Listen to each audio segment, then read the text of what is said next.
For one, am grateful, Mrs. Bush, that they are finally bringing civilization to this savage land. I could not agree with you more, my dear. My daddy settled this land, and I know he'll be looking down on us, pleased at how we help the natives. Yes, they've lost their land, but they've gained access to heaven.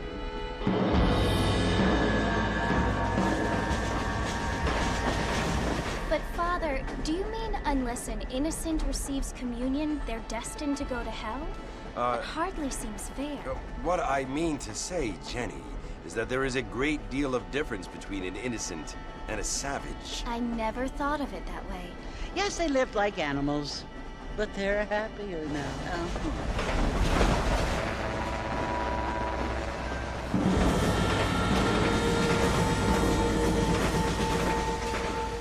Not only do people now have motor cars, Father, but I heard that pretty soon we will be able to fly. No, only angels can fly, Jenny. No, apparently people can fly. Didn't you hear? Out in Kansas, a man even got a car to fly. I hardly think so, Jenny.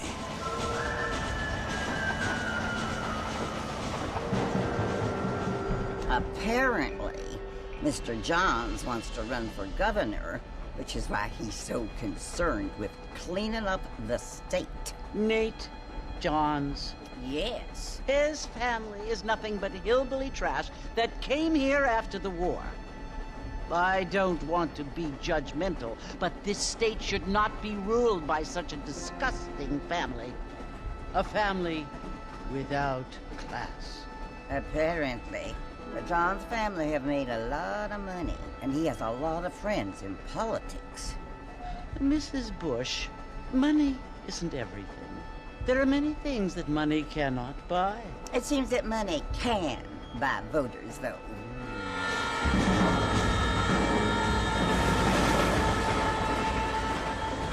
What you must remember, my dear, is that we have been brought here to spread the word. And the word and civilization, they are the same thing. They are the gifts. It is the opportunity we have, the chance to live among people who are decent and who do not kill each other, and who let you worship in peace. It's so confusing, Father. Sometimes I find it impossible to make the distinction between a loving act and a hateful one. I mean, they often seem to be the same thing. Yes, Jenny, it is confusing. But you only have to ask me if you need help. Indeed. Well, here we are, Mrs. Bush. Armadillo.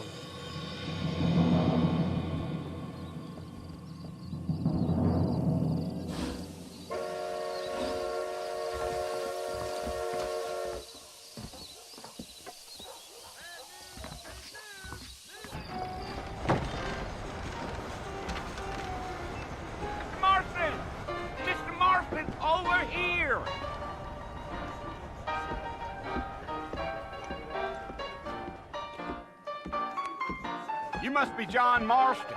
Sometimes. I'm Jake. Your friends from Blackwater hired me to guide you. They ain't my friends, but pleased to meet you, Jake. I got the horses saddled up and ready out front.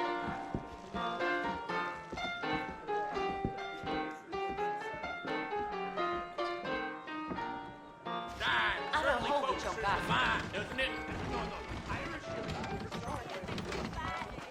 We live in times of great change, and most of them are not the best. You ain't gonna find sturdier horses than these in all of New Ulster. I've got to go see the physician at Armadillo on account of my different stomach. Take it slow on the way out of town. No need to kick up a lot of dust.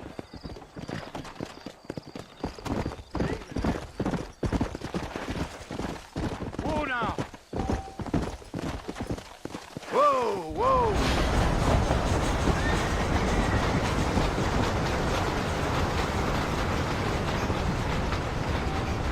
So it's Fort Mercy you want to visit? That's right. Ain't taking nobody up to the port in a long time. Strange place for a decent fella to want to visit, if you don't mind me saying. Who said I was a decent fella? It's been abandoned for years now. Folks say it was built during the Mexican War. What kinds of soldiers around back then? Why'd they leave? Well, I ain't entirely sure. I heard they had to go up north to fight Indians, or maybe they got tired of being soldiers and went looking for gold. You know how things is. So what are you doing up at the fort? I'm looking for an old friend. Well, like I says, you ain't gonna find many folk round those parts these days. Those you do find are about as sociable as an ulcerated back tooth. I mean, I ain't one to judge a man by the company he keeps, but... Well, he ain't been friends for a long time. Giddy up.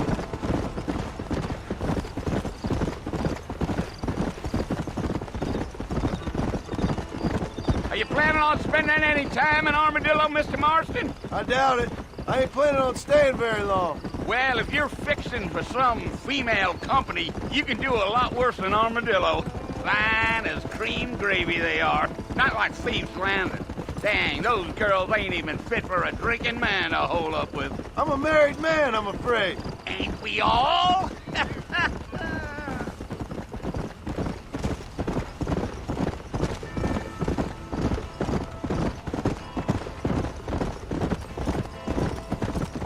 Yeah, so it was the marshal who hired me.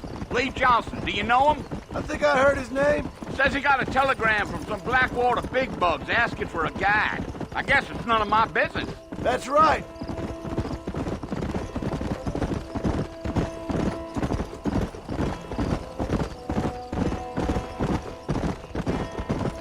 You ain't very talkative, are you? Nope. I'm just chewing the dog, mister. It's how I am. I don't mean nothing by it. Trust me. There's things you're better off not knowing.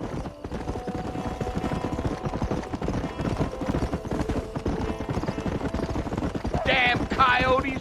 What a waste of good meat. Not far now. You'll see the fort when you get to the top of this hill.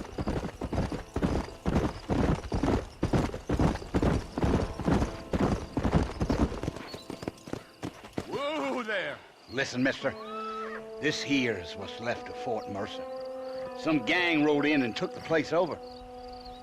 So I understand. This is where we part ways, friend. You have yourself a good time.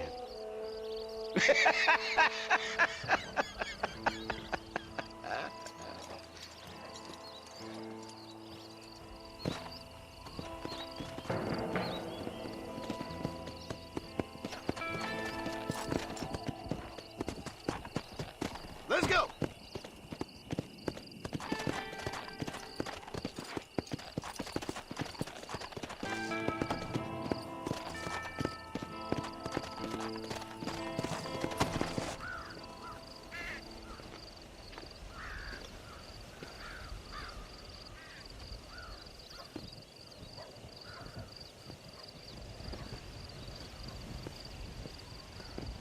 Bill! Bill, I've come for you! Bill Williamson! Come out here right now! Go away now, John. Don't make me kill you. Nobody needs to kill anyone, Bill. You must think I was born yesterday. You always did think I was an idiot.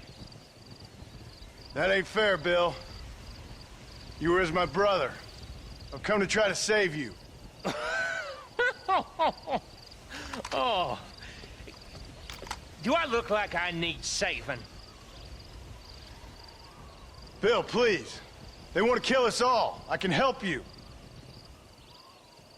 Well, you never tried to save me before. You only seemed to save yourself. Bill, I implore you, think about this. You implore me? You implore me. You always were one for fancy words. Oh. Well, things are different now, John. Now I'm in charge! No more Dutch! And no more you. Implores. I implores you to go back and tell them to send someone just a little bit more impressive next time. Well? Oh. Poor John.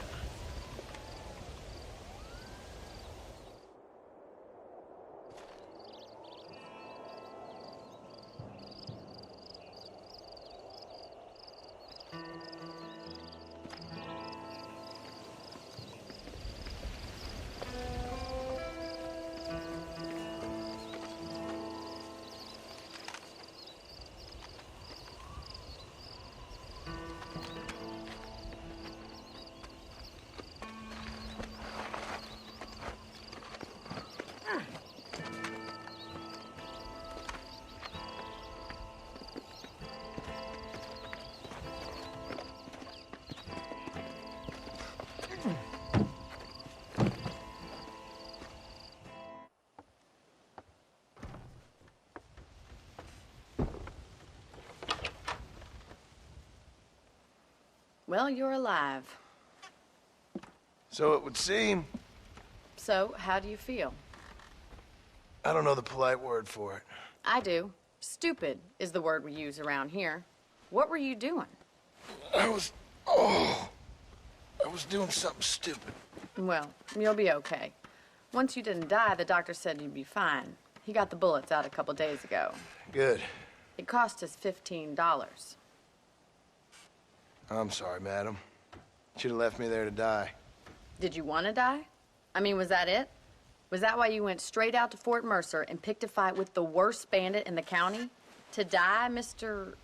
Mr. Marston. John Marston. Bonnie McFarland. Miss Bonnie McFarland. Well, you may be right, Miss McFarland. I don't know. Huh. So what were you doing? I was trying to give Mr. Williamson a chance. For old time's sake. You know Bill Williamson? Knew him. Long time ago. Well, what was he like? Dumb. Just like you. Thank you, miss. See my hat? I have. And, what will you do now? Now I'm gonna take my time and go after him the less kind way. Well, that sounds very fun, Mr. Marston.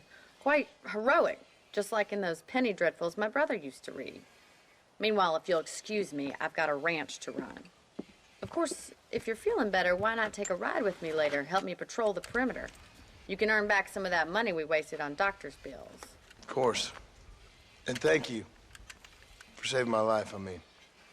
Next time, Mr. Marston, I strongly recommend you don't try to lose it quite so earnestly. I'll bear that in mind.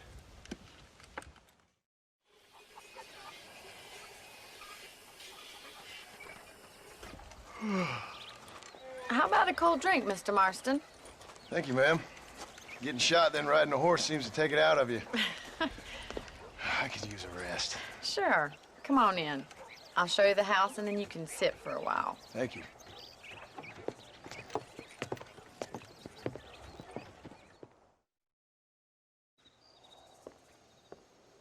Mr. Marston. Miss McFarland. Remember me telling you about the trouble we've been having with rustlers and other undesirables? I do.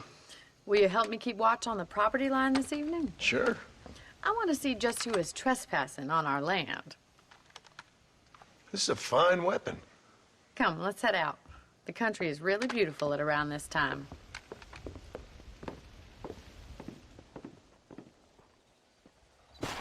Thank you for your help, Mr. Marston. Makes me kind of happy I saved your life. Get some sleep and I will see you in the morning. Good night, Miss McFarland.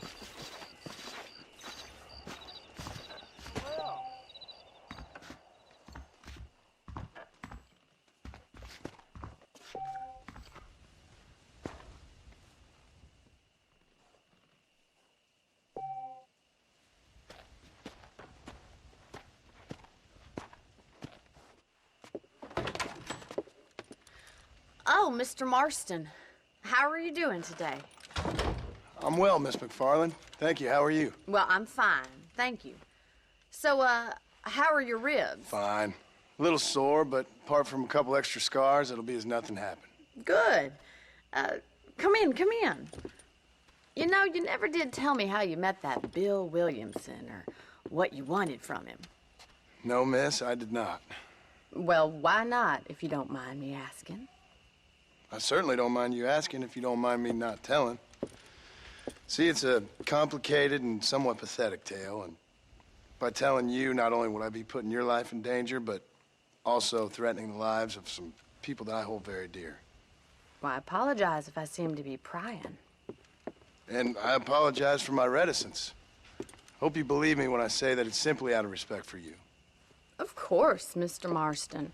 I understand that a city dweller such as yourself likes to have some exotic secrets, so us country folk are impressed. I'm no city man, miss. Yeah, but I saw you get on the train at Blackwater. You with those gentlemen in bowler hats? I'm still no city man. But I'll bet you can't ride, Mr. Marston. I hate to take money from a lady, miss. Oh, you won't be. I'll race you right now. If it makes you happy. We'll see.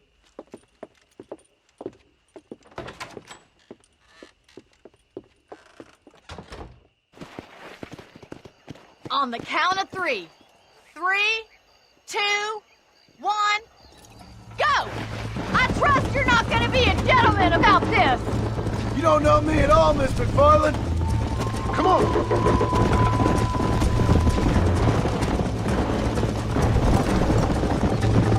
You're not as bad as I thought you'd be! How's it feel getting beaten by a lady?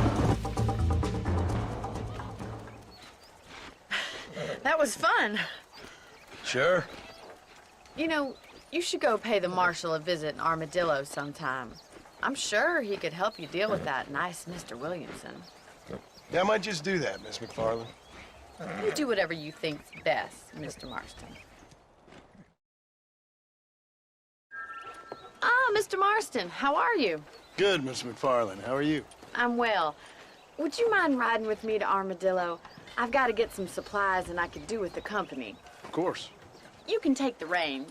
It wouldn't do for a terrifying bounty hunter such as yourself to be seen driven around by a woman. So this is Armadillo. Manhattan it is not, but it does okay for us.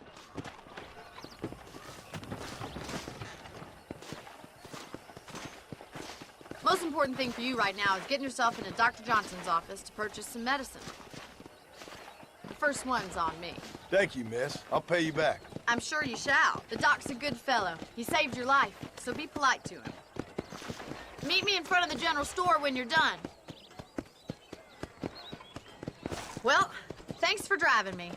It was nice to be able to enjoy the view for once, and a little company never hurts now and again. You're more than welcome, miss. Least I can do. Thank you for the medicine. Why don't you have a look around Armadillo? You can always take a stagecoach back to the ranch later. I might just do that. Travel safely, miss. Try not to get yourself shot. I won't be around to save you this time.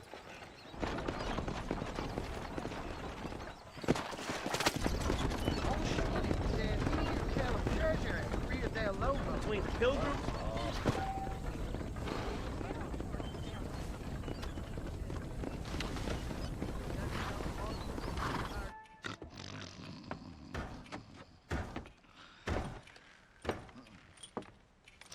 Excuse me. Hey, you got a visitor.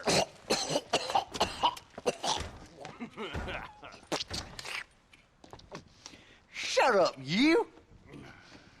And what you want? My name's John Marston. You wanted to speak to me. I did? Apparently so. Why? I guess because we're both in the business of the law.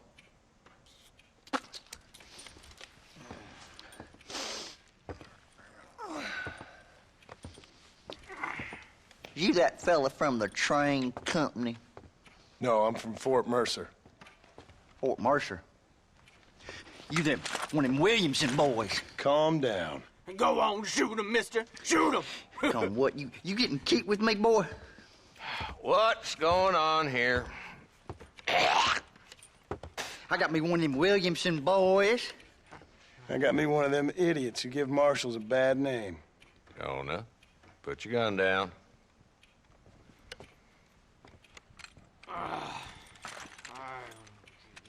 You must be the man from Blackwater.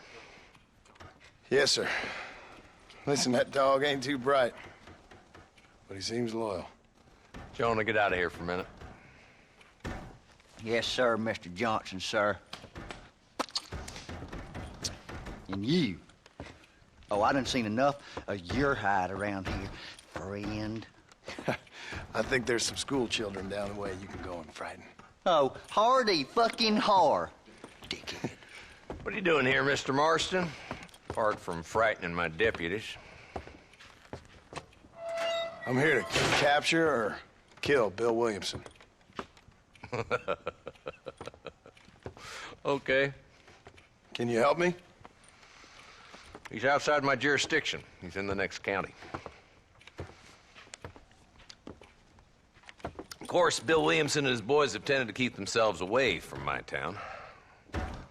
So you're happy to have him out there? Well, I ain't happy, but I also ain't suicidal. My job is to keep this town safe, not clean up all of these 3 counties. It's hard enough around here. You know, I hear you speak, and suddenly I'm reminded of how some of the people I respected most in my life had a problem with authority. What's wrong with you? Well, I'm sure you and your fine friends have enjoyed spending your time running around pursuing noble causes. My cause is to keep this town from turning into a living hell for the folks who live here. Whole world has problems, mister, and I'm here doing what I can. Why? What's happening? Right now, I got the railway, the people who pay my salary, trying to get me to turn a blind eye to them burning down settlements up there. I got a bunch of cattle rustlers out near Box Canyon needs shutting down. Not forgetting the gang that keeps murdering homesteaders out in the back country. And I got a bunch of hoods over in the saloon, drunk, threatening to shoot up the whole town. That's all I got today. But it's early yet. Give me a couple more days. There'll be more. All right, tell you what.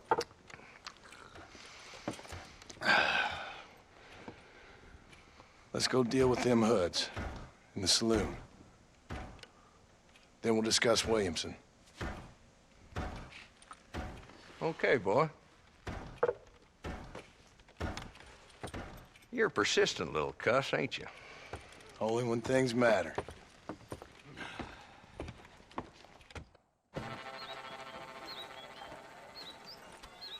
There's the dumb rat bastard now. Let's follow him. See what kind of hole he crawls into.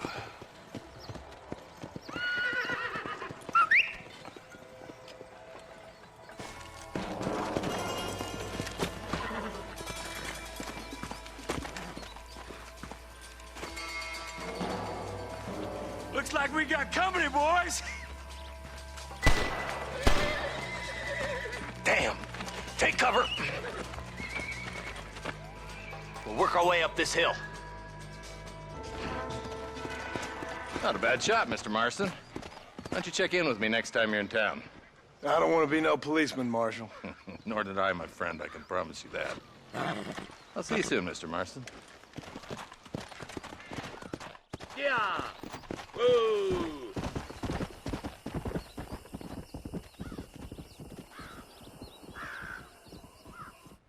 Hello? Hello? It's Armadillo 731. What is it with these things? Hello? It's a new line. Hello? Hello? Sounds fun. What's happening? I have no idea. Yeah, if it's important, they'll send someone down like they did with you. Suddenly, the world is full of theys. Yeah. I remember when we first got here. We used to consider people from Dade County to be exotic. Now guys can get here from the Midwest, and they can do it in 6 days. Things have changed. They've gotten away from me. Hello? I don't understand it no more, boy. Honest to goodness. I'm not sure I do. Marshall! Marshall! Marshall! I just been up in the canyon, spying like you said. I think I seen me a couple of them rustlers. I think it was the Ballard twins and a couple of Mexicans. They up there right now? Well, it was a group of 4 men rounding up Mr. Gulch's livestock, and none of them looked like any of Gulch's hands, so yes, sir, right now. That sarcasm's most unbecoming, Eli. It's gonna hold you back in life, even worse than your lazy eye. All right, let's go. You ride with us again, Marston? Will you help me? I will try. It'd be my pleasure.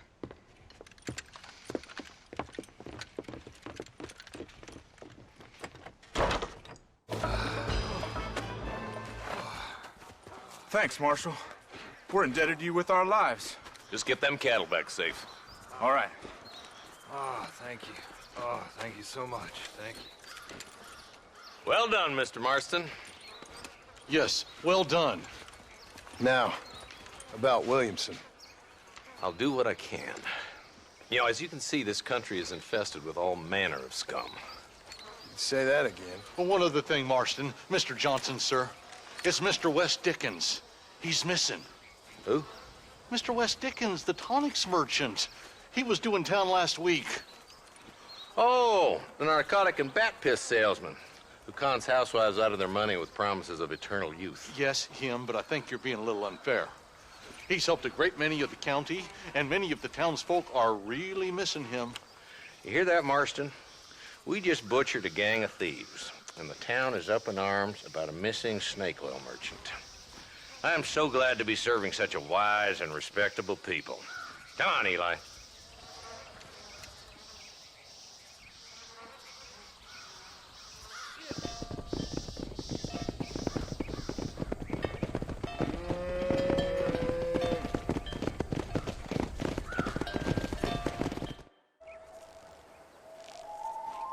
Mr. Marston, I've been hearing about your plans. Have you, Miss McFarland? Yes, from Lee Johnson, to settle here and build a life for yourself. I'm afraid those aren't my plans. See, I already have a life. Well, I had one, and I'm trying to reclaim it. Or maybe what you could say is I had 2, and I'm trying to end one of them so the other can survive. You do so love to talk in riddles, Mr. Marston. Do you do that, I wonder, as a substitute for having anything interesting to say?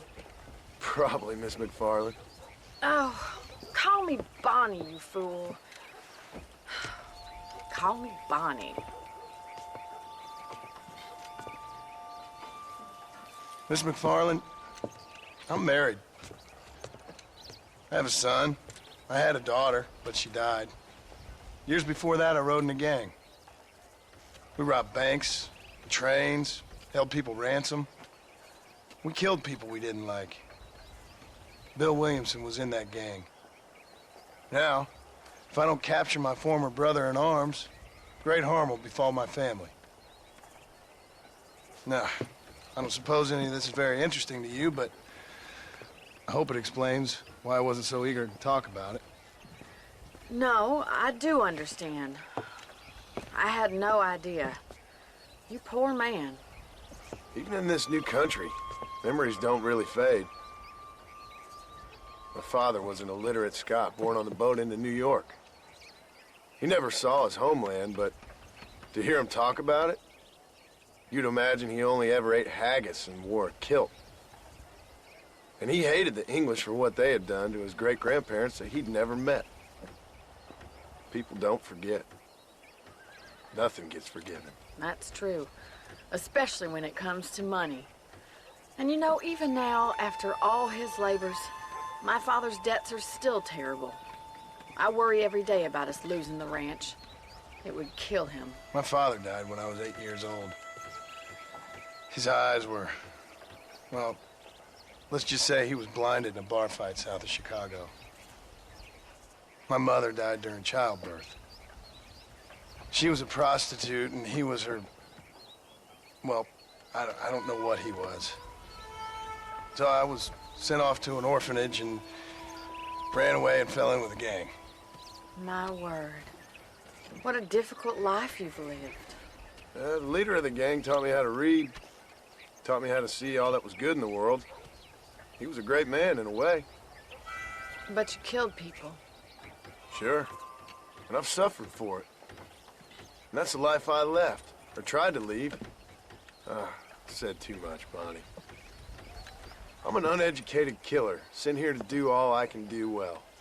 Kill a man in cold blood so that another man may do his part to cut crime in an area, and a rich man can be elected governor on the back of these promises. Civilization is a truly beautiful thing, Mr. Marston. Listen, can you help me? Well, I can try. What do you need, money? No, nothing so complicated. I need an extra hand to take out the herd to pasture. Sure. Point me in the right direction.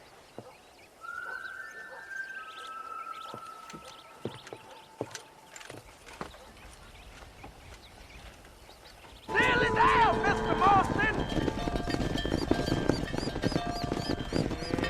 You're not bad with the herd. Ranching might be your true calling, Mr. Marston. Either that, or you were a cow in a past life. Thank you, Miss McFarland. I'll see you later. I have work to do back at the ranch. Let's get it. Well, hello, Mr. Marston. How are you? Fine, thank you. How are you? I'm fine, thank you. Did you meet my father? John Marston, this is my father, Drew McFarland. Pleasure to meet you, Mr. Marston. Please. So, my daughter informs me that you're here on some secret mission to remove some undesirables from the county. Something like that. I'm grateful for the hospitality, sir. Well, you know, we've lived here for 30 years now. Came here from the east. The land had never been settled. For 10 years, we fought the Indians. Tough men.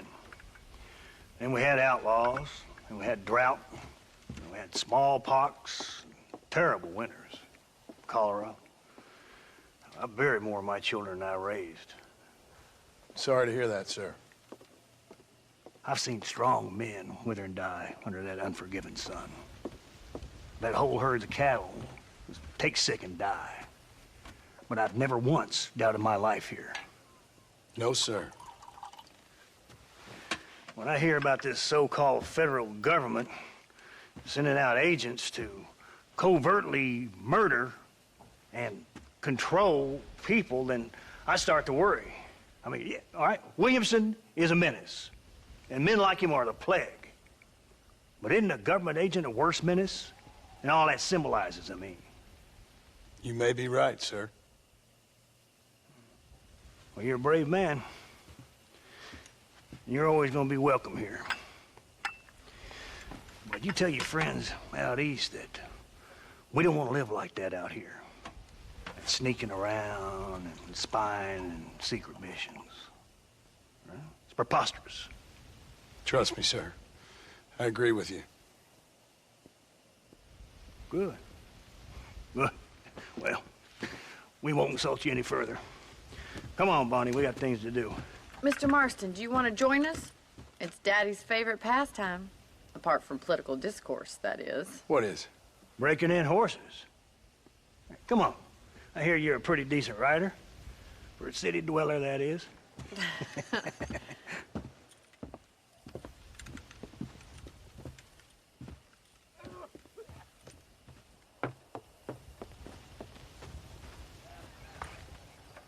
You're gonna need this, Mr. Marston.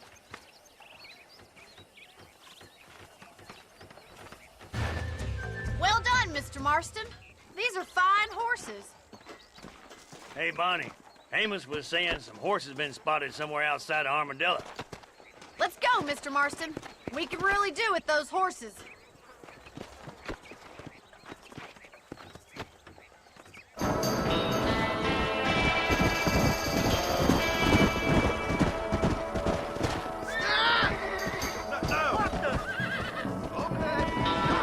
Looks like we got the lot of them. What magnificent animals they are. Hey, the stallion's getting away! Chase him down and bring him back! Thanks for your help today, Mr. Marston. We got some fine horses. You know, why don't you keep that stallion as your own, as a thank you from all of us? Thank you, ma'am. He's a fine animal.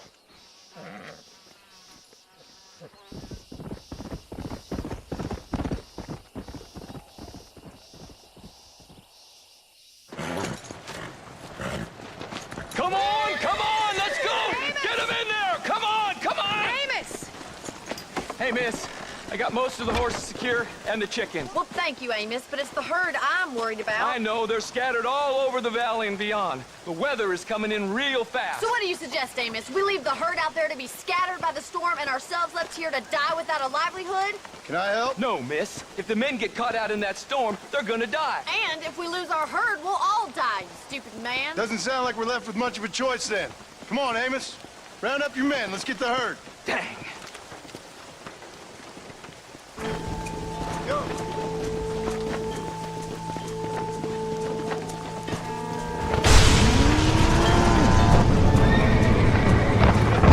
They're spooked! We have to stop the stampede and... herd!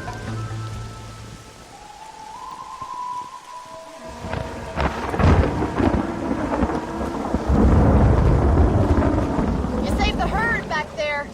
You might make a decent rancher one day. Thank you, Miss McFarland. Come on, boy. Excuse me. Excuse me, sir. You need help? Mister, you alive? Fuck. God damn it. Good heavens. Excuse me? I said, no, I'm not okay. Do I look like I'm okay? You look pretty good for a corpse. Praise be. Move up, mister. Time to get you to a doctor or an undertaker. Whichever you need once we get to town. St. Peter, open up them pearly gates. I'm coming home. Come on, mister. Come on.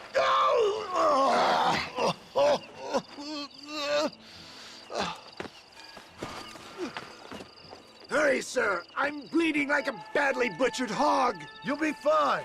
Just focus. You better take the reins. I don't think I'm strong enough. I'm finished. Done for. Just sit up straight, will you?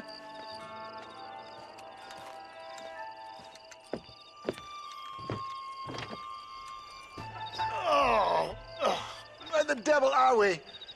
Armadillo. We made it safe, you'll be happy to know. Thank you, sir.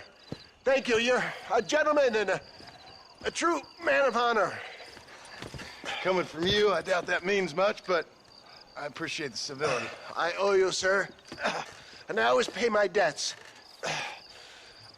Jesus. But if I die, I'm sorry for it. If not, I'll be your man for... Let's get you fixed up first. Then we'll decide what you're my man for.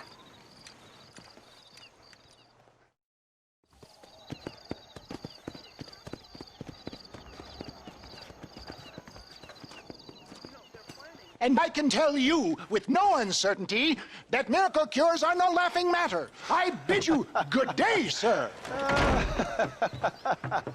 Oh, Mr. Marston, good to see you. How have you been keeping? I'm well, Mr. Mr. West Dickens. Nigel West Dickens of East Cheap, London, New Waverly, New York, and Armadillo, New Austin. At your service. At my service. At everyone's service. At the service of science, of knowledge, of life. How are your wounds? Much, much better. But then they would be.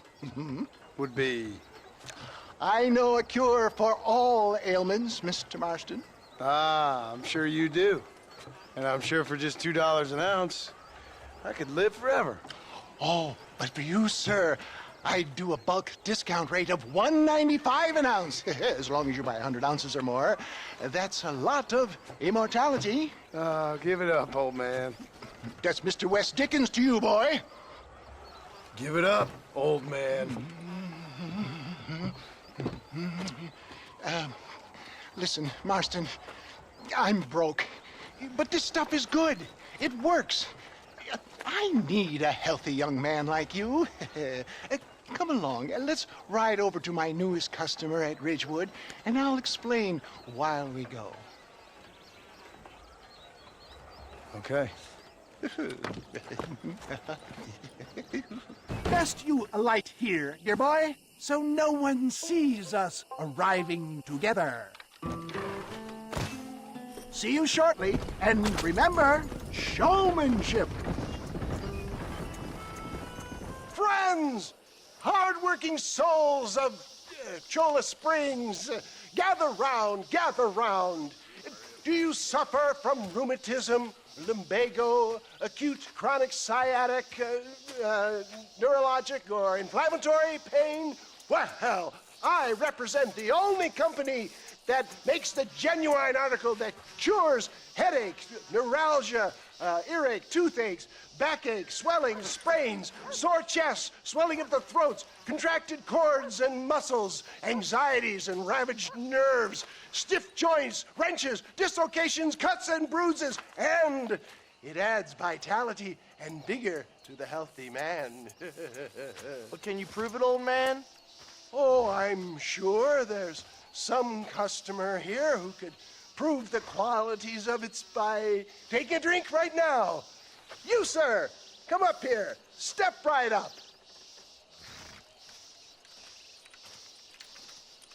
That's the spirit. Ladies and gentlemen, pay close attention.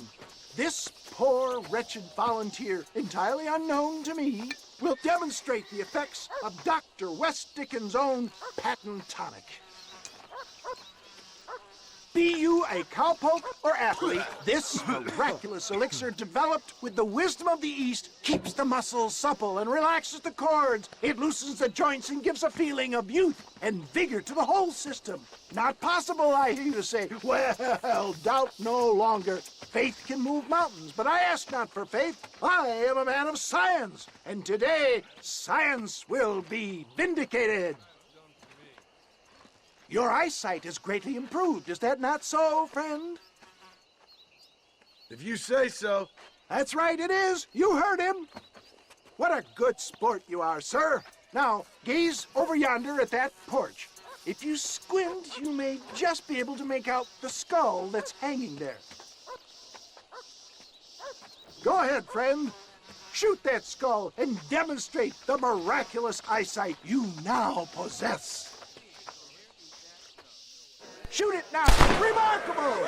The eyesight of an eagle, granted by imbibing Dr. West Dickens' own patent tonic. Anybody can make that shot. This man is a fraud.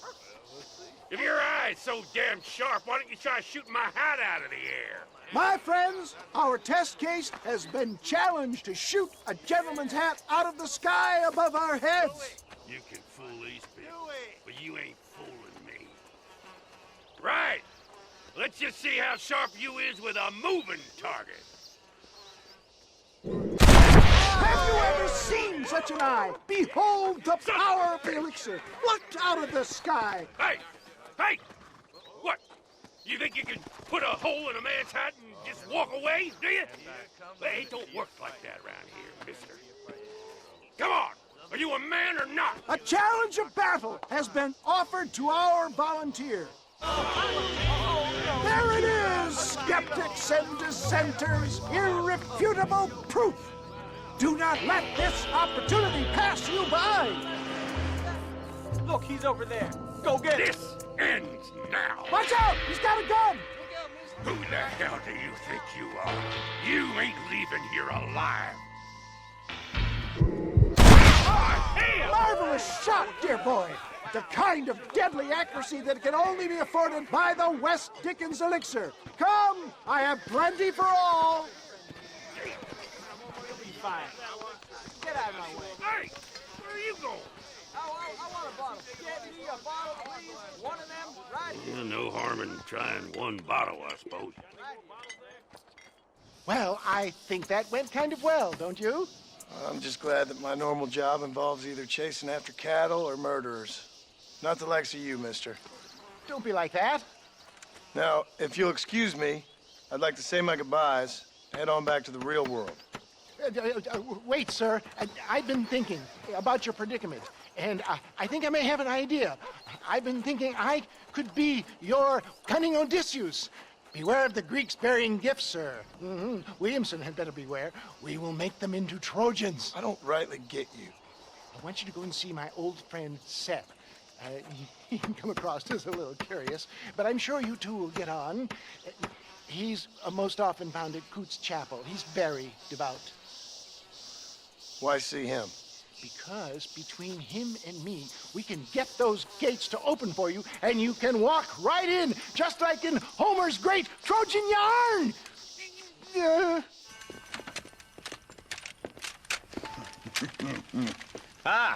Since you're here, you want to make yourself useful? Not particularly. Listen, son, I know you got a mission. But right now, I need another gun. Why? What's happening? We've had this problem for months with this group of bandits who are getting drunk and murdering settlers. Last night, they went to a big place up near Ridgewood. They burnt the place down, killed the men, burning most of them alive, and raped the women. Women folk then got their throats slit. One of them survived and walked in here this morning. Anyway, we got a posse gathering up near Ridgewood. Will you ride with us? All right. Thank you, John Marston. It's gonna be a bloody job. Huh. I don't think I know any other kind, sir.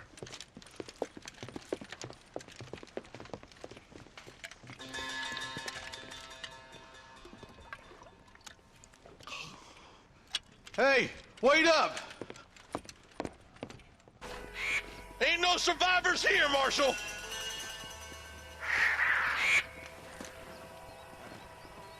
Man, this don't look too good. Somebody was so busy killing people, they went and dropped their gun.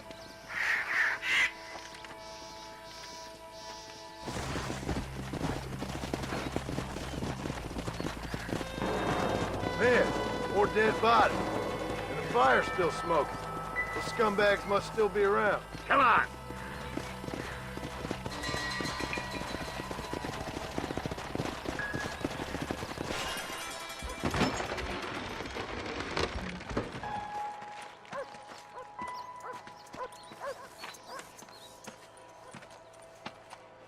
Holy sweet mother of mercy. Please, please don't shoot me. Some bandits came by and took us hostage. They're holed up in the farmhouse. Some of my family is being kept hostage inside.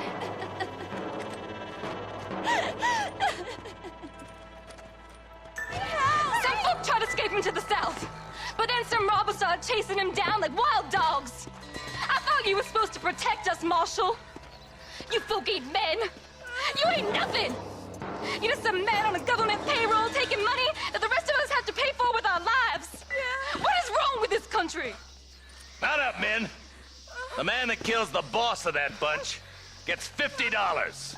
It ain't about the money, Marshal. These are people's lives, people's homes.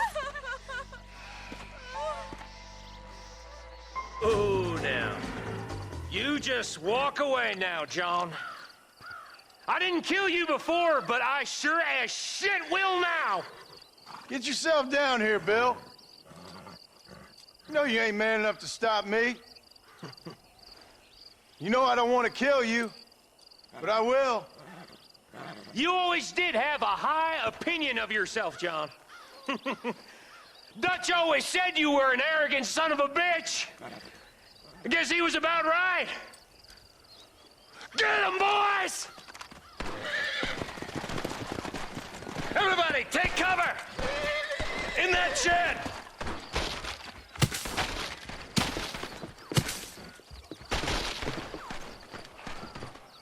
Hey, Look what I got here.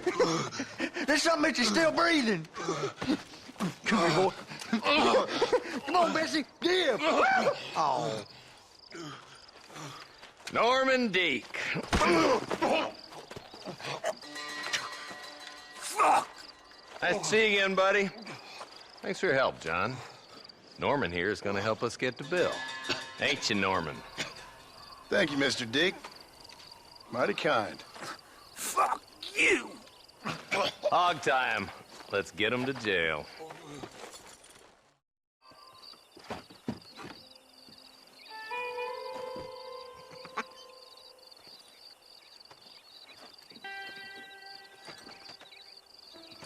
Excuse me, are you Seth? Who are you? I'm a friend of Mr. West Dickens. My name's Marston. John Marston. Goodbye, John Marston. It's been a great pleasure. I need your help, Seth. We need your help. Me and Mr. West Dickens. Let me be frank for 1 second, partner. I hate people. It was people who got me in this mess in the first place. What mess? Look at me. Look, scrambling around, looking for maps, half insane. I ain't washed in 6 months. My hair falling out, my mind's going. What happened?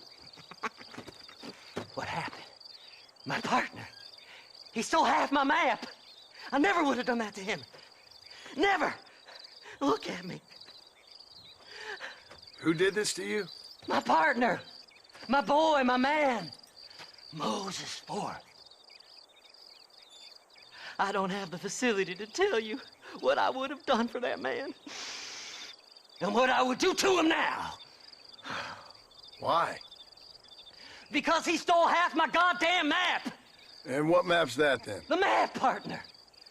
The map that tells me where it is. Where what is, friend? I ain't telling you that. I ain't. Don't make me tell, partner.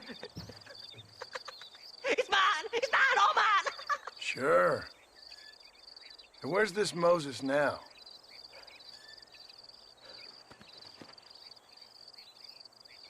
He's at Benedict Point. The law got him for exhuming. Some people, they feel differently. Not Moses. Him and me are the same.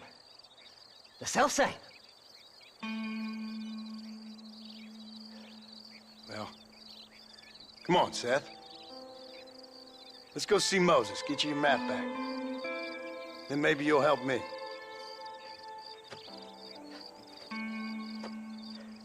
All right, partner. Let's go.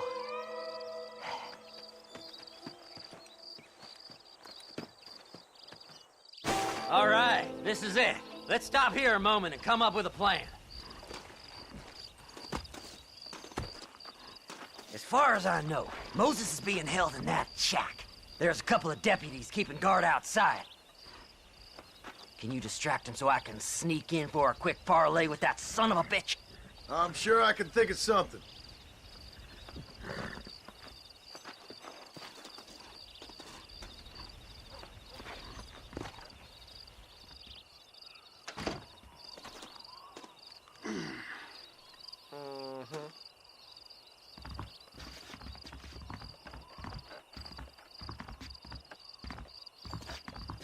Lead them away from the shack and out of sight. Somewhere out past that hill.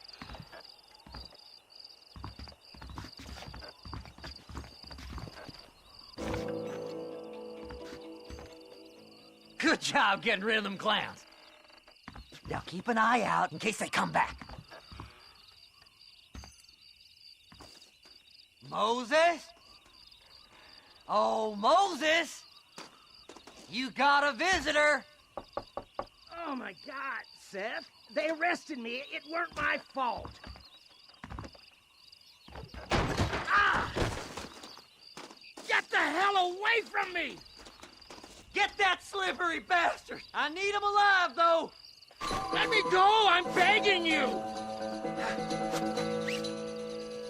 Moses, you son of a bitch! Where's my damn map? Damn you, Seth! Damn you, Seth! You've always been a twisty little freak. I ain't telling you shit. Ah! Then I'm gonna cut you up piece by piece. till you find your tongue. Friend, this man's gone crazy in the sun. I suggest you take my advice and start talking. Shut up, Marston! I want to cut into a bona fide man's flesh. Ain't never cut into a live one before. Odd Fellow's Rest. It's in Odd Fellow's Rest. Get away from me once and for all. Well, ain't that a damn shame? I was starting to enjoy myself. I think you gone pissed yourself, Moses. Those deputies went and put a bounty on your head. Best we clear it now. Don't need the law on our backs. I don't have no money, but I got me a pardon letter. Here, take it. You earned it for helping me with the Moses. Come on, we can pay it off in the telegraph office. So, mister, thanks for your help. Don't worry yourself with thanks, Seth. Just help me when I come asking. No problem, mister.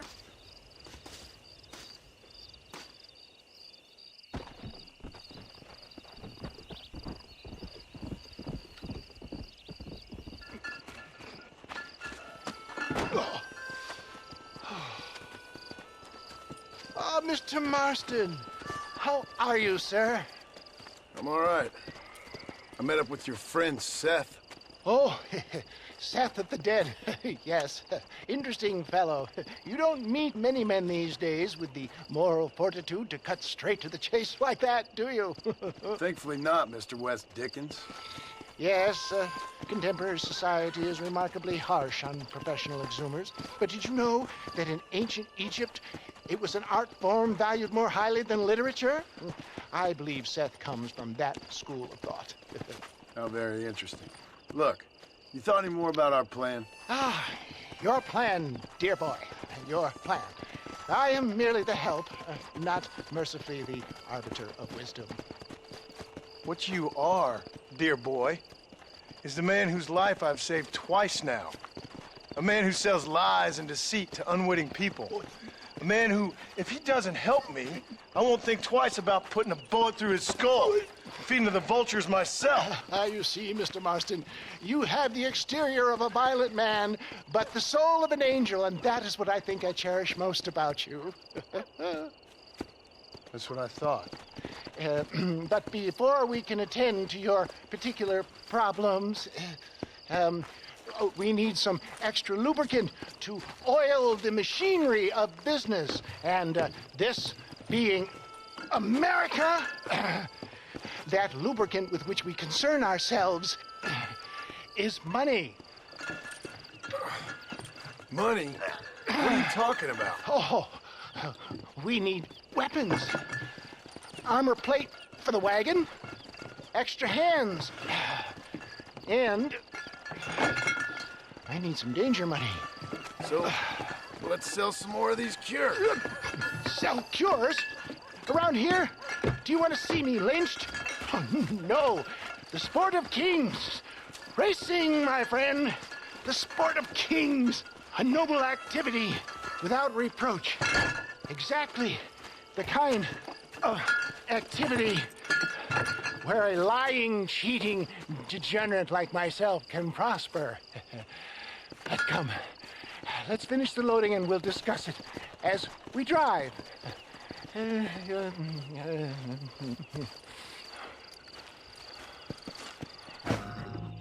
Well done, sir. Well done. Having you as a ringer has netted us a fine profit.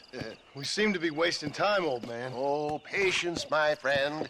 The Trojan horse cannot run before it can walk, if you'll forgive the metaphor. Next, we need to procure some grand and overwhelming firepower. And for that, you need to contact an old friend of mine. Goes by the name of Irish. Irish? Yes, he's an interesting kind of fellow. He usually can be found in Armadillo or some other town around here on some bacchanalian revel or such. Great. An alcoholic arms dealer. What could be better?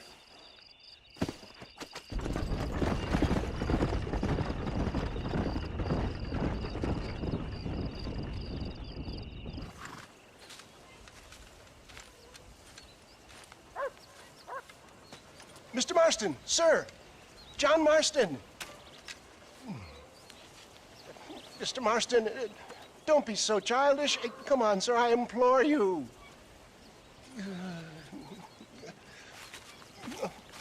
Okay, so I made a few innocent mistakes when last we met. But my plan is still sound. Together we can conquer, if not the world, then certainly Bill Williamson. But first, you need me to do you a favor?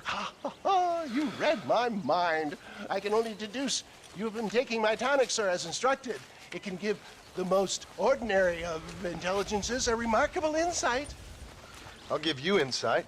I'll show you what your guts look like. Please, sir, this show of petulance is nothing short of embarrassing. Think for a moment, sir. Think.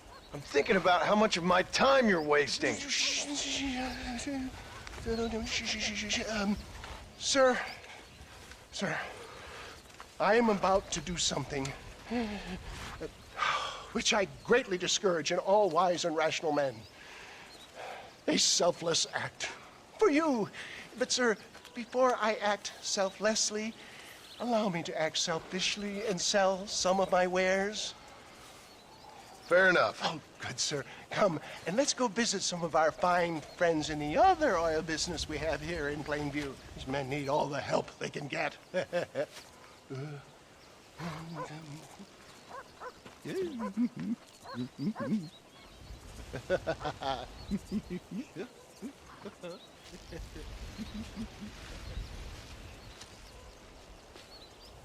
Friends, hardworking souls of Plainview, do you suffer from rheumatism, lumbago, acute chronic sciatic, neurologic, or inflammatory pain? Well, I represent the only company that makes the genuine article which cures headache, neuralgia, toothache, earache, backache. Well, this man is a fucking charlatan. He just got done swindling us down at Cho Springs with this song and dance. I say we tar and feather him right now. I say we shoot the bastard. I think it's time we take our business elsewhere.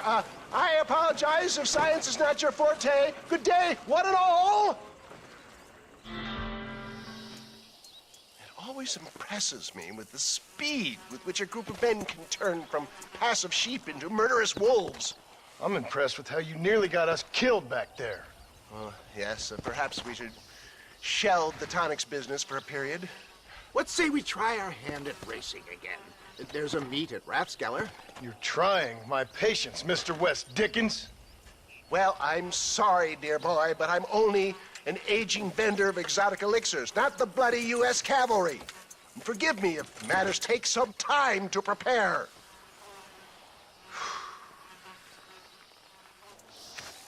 Mr. West Dickens! Ah, Mr. Marston! How wonderful to see you, sir. How wonderful. Are we ready then? Yes, sir. Nearly, sir. Barely nearly, sir. I just need some cash to get some extra hardware fitted to my old Trojan horse here. You what? Never mind, sir. I can only presume that you have not enjoyed the benefits of a classical education, so I will not take umbrage if some of my illusions sail over your head, sir. I won't pretend to understand you, but I will endeavor to make you understand me. Either we do this right now, or I put a bullet in you and get on with my day. Please, I knew you were a violent man, Mr. Marston, but I did not think you were a stupid one. We need money to outfit my carriage, to turn a simple tradesman's vehicle into something more subterfuge. And I'm about to tell you how we are going to gain said cash. Now, I know that you ride very well. So come, sir, to Rathskeller Fork. Gentlemen, this will be a fair race. No shooting, stabbing, cliff pushing, rock throwing, cactus grinding, neck lassoing, setting fires, or other acts that causes a rider to unfairly lose his way, or bleed heavily, or black out. Get yourselves ready. Set, go! He came, he saw, he conquered. What a fantastic spectacle, John. Let's take a moment to bask in the glory of our victory. Have we got enough money now? All right. Yes, once Seth and Irish have furnished their side of the bargain, I think we should be ready. Quite a team we've assembled, don't you think? A bunco, a grave robber, and a drunk. How could things possibly go wrong?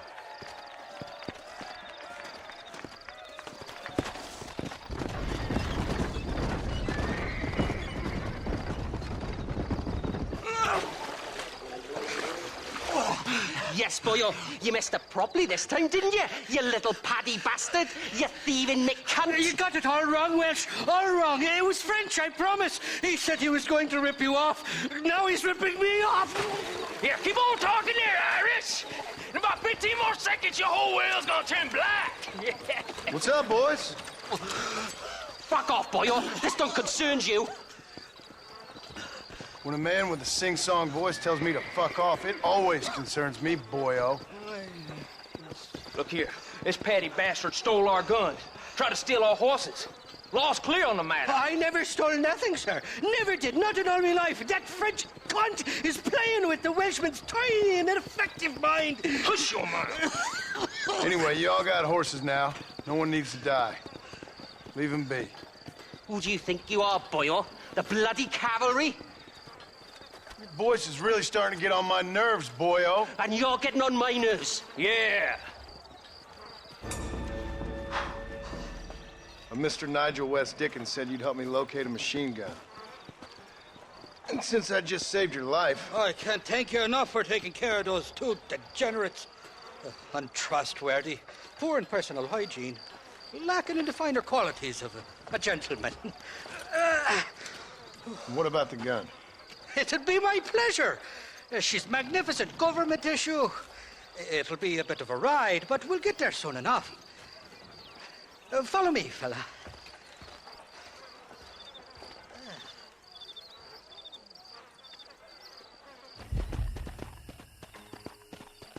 You can make quick work of those fellas if they give you trouble.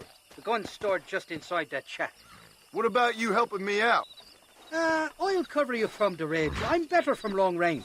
It'll be a piece of cake, fella. Trust me. It's not here. That lying sack of shit. Seth. Hey, John.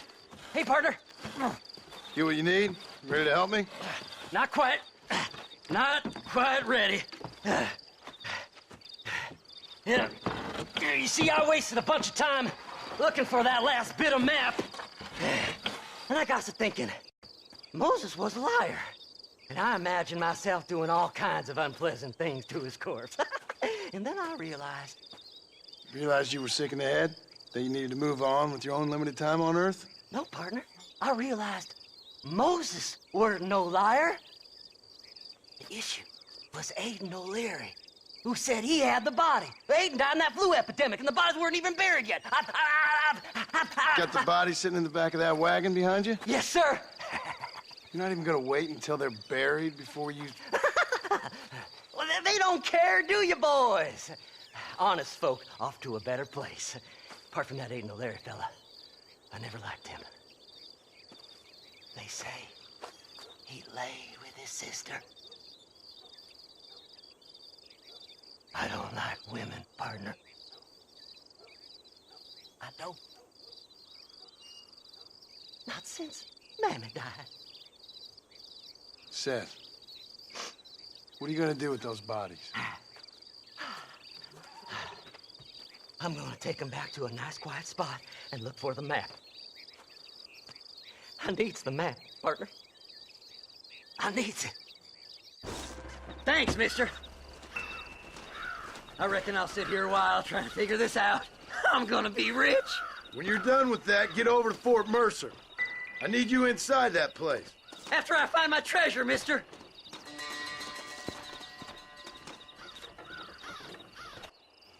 Oh, it's like that, is it? Huh? Not talking to Seth today? Oh, the old silent treatment. Oh, whoa, whoo-hoo. That's quite a stimulus. Hey, Seth. Seth, come back here. Oh, hey, partner. I was just looking for you. Looking for me? What? Over there? How you doing? I'm good. Well, see you later, partner. Where you going, partner? Nowhere. Okay. Nowhere wouldn't happen to be where that thing you're looking for is kept, would it? No, sir. No, sir. Come on, partner. Okay, I was just fooling. Partner, you know, the thought of that treasure does funny things to me.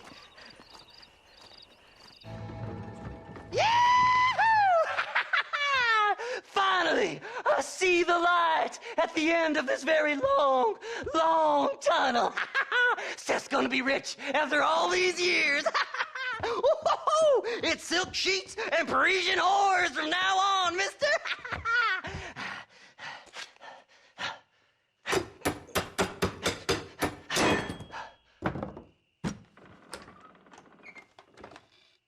What the goddamn hell is this? A glass eye. I'm sure whoever that belonged to treasured it very much. Stupid liars. Those stupid chicken shit maps. Making a damn fool of me. A glass eye! It's a glass eye! Stop with the tears and help me with Williamson's gang. And you can come up with another excuse to go exhume one of your old friends.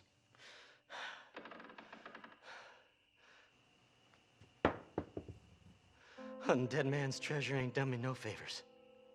Sure. I'm ready for the living. I'll see you and Mr. West Dickens over at Fort Mercer when you gentlemen is ready.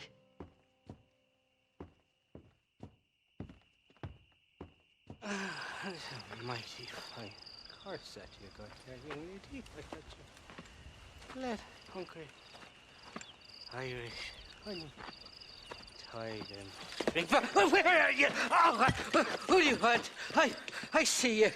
Get away from me. Right here. Where's that machine gun, Irish? Oh, Mr. Marston. I found you one. Found us one, Irish. We're in this together. You, me, and an assault on Fort Mercer. I'm the guy that saved you from getting killed back there, and who you owe your life to, remember? Not really. Happens to me all the time.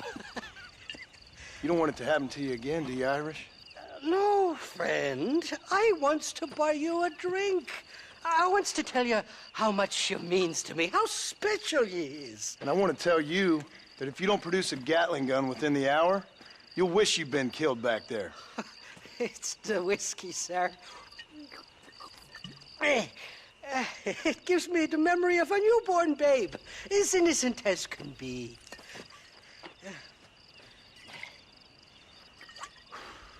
And it makes me violently angry. Shall we go look for that gun, sir? Yes. Let's do that.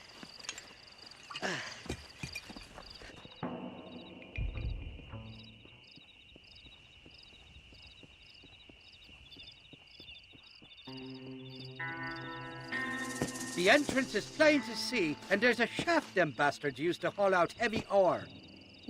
I mean you, can use that lift to get you and the gun to the surface.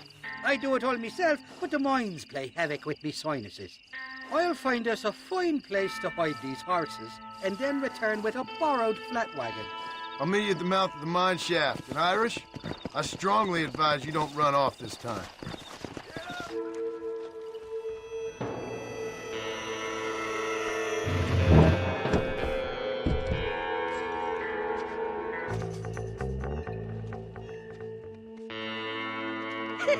I thought I'd be looking at your corpse being hauled up this lift. Load up and I'll engage the gears.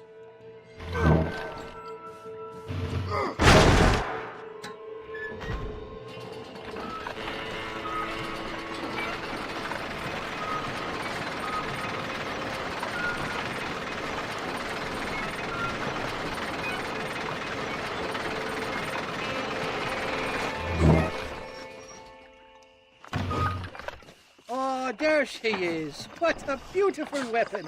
God's own gun. Ain't that the truth? I got us a borrowed flatbed parked down below. Let's go! A short wee ride now, and we'll have this executive peacemaker delivered to Old West Dickens.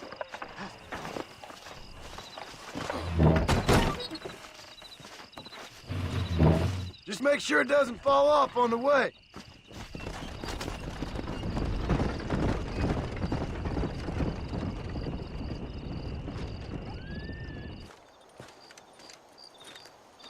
Excuse me, Mr. Marston.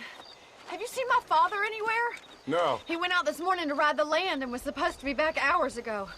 I don't know. The ranch hands have been out looking, but so far they've found nothing. Well, come on, let's go look for him. Daddy! What happened? Nothing nice. Rustlers, I guess. Maybe the Baller twins, that bunch. Now you head back to the ranch right now and fetch the wagon. Yes, sir. Marston, you watch after her. I'll do that, sir. There's no way in through the front. Los caballos!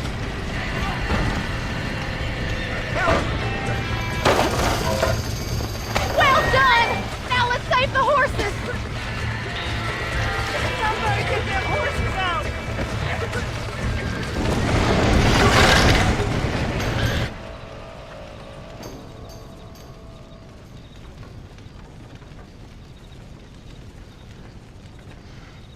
You sure know how to handle yourself. Thanks, Marston. Yes, John, thanks. You saved the ranch. If you'll excuse me, I've got chores to attend to.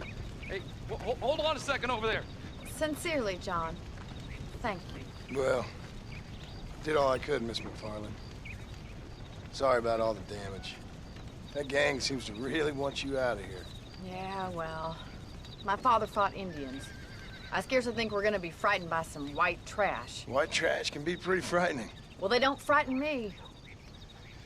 Good. John, my family owes you a great debt. I think you got enough debt. You saved my life. All I ask of you is this. If I get back home and get my farm started back up, you'll sell me some cattle. I prefer doing business with people I know. Of course, Mr. Marston. It'd be my pleasure.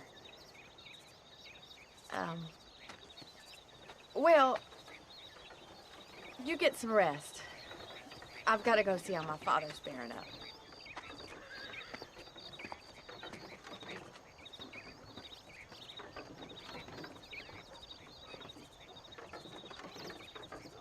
I don't have a clue.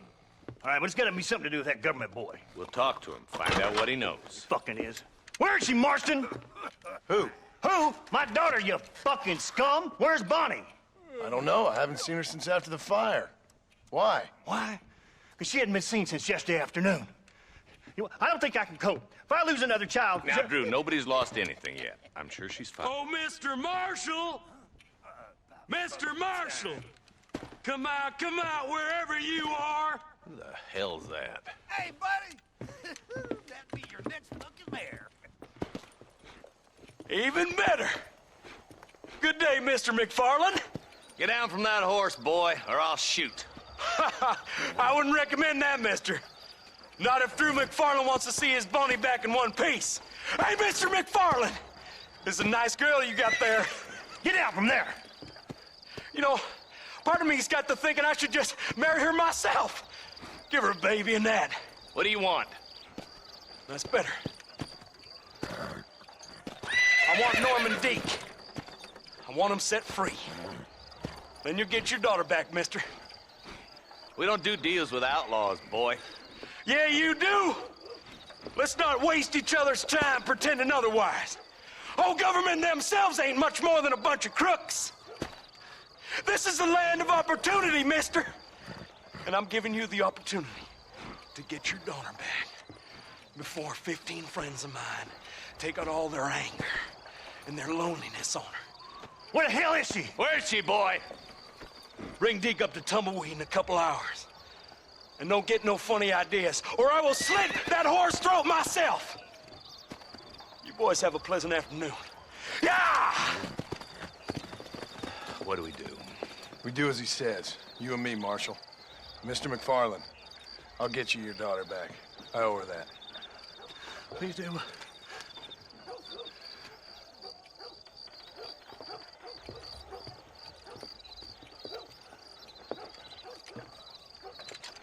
I'll teach you some respect for the law.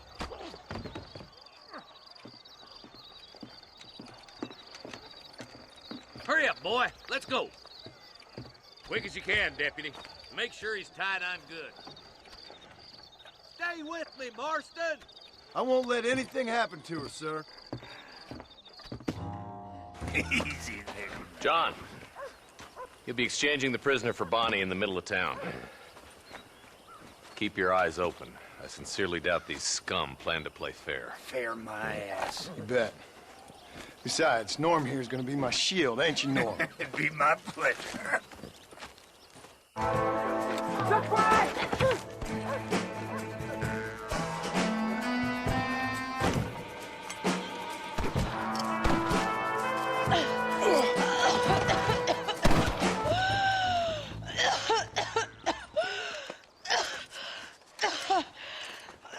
Bonnie, are you okay? I'm fine now, Mr. Marston. Thank you. Thank you. What the hell took you so long, you stupid man? Well, you weren't exactly helping me. If you think I'm gonna lower myself by making a joke about being all tied up, you got another thing coming. Come on.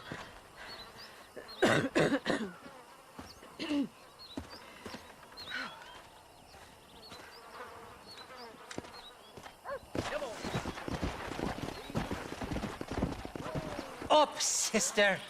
Put them up. Irish, what are you doing? Who the hell are you? Give me that. I'm your old friend Amnesia. Oh, good. Blimey. And I've come to tell you, if you ever pretend to forget my name or your debt to me again, I'll make sure you reach heaven before these two ladies. Now get down there.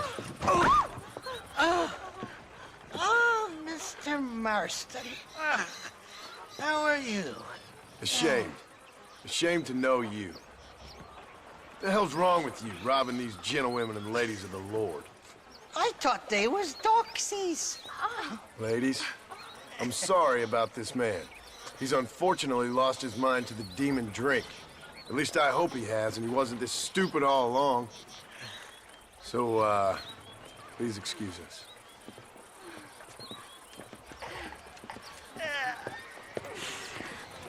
Now, Irish, that Gatling gun doesn't work. I find that rather upsetting, don't you? Oh, heartbreaking. Which is why I was just coming to see you when the drink got the better of me. Come on. I know where we can find the parts for you. Mother-fucking Mary. Shaky's made the arrangements, and he'll...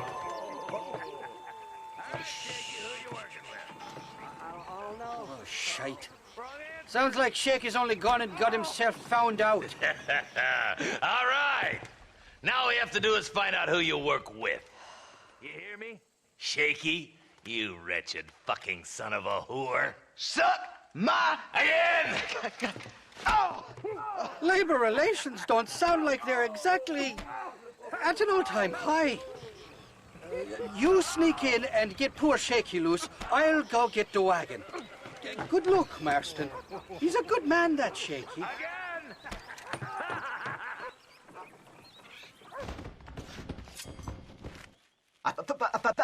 Thank you for your kindness, mister. I thought I was dead, man. My kindness is only as good as the bullets you can fetch up for me and your friend Irish. Let me down, and you'll be a dead man. This is gonna be one hell of a fight. Now we're even. Half even, Shaky. You still owe me for them morphine pills to calm your nerves. Shaky. You'll get your half. More, you dirty fucking snake. All right, gentlemen.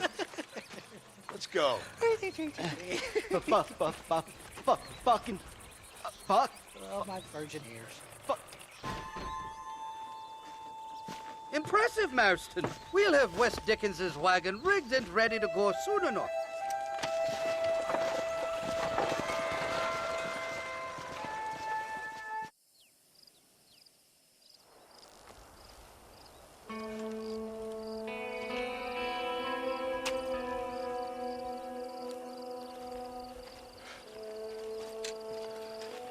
John? Marshal? Gentlemen!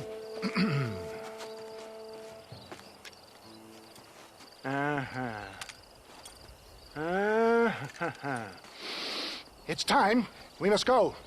Why? What's happening? Seth has managed to get himself inside. But we can't leave it too long, or they will soon realize how very curious he is and remove him from the premises. Or slit his throat and watch him bleed to death. But for a minute, he will delight and amuse them. That's when he'll get us inside.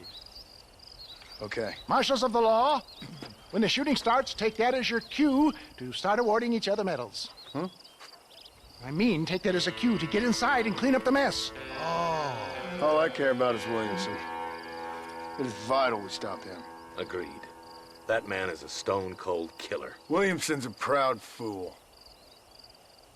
The question is which will win out between his pride and his instinct for survival.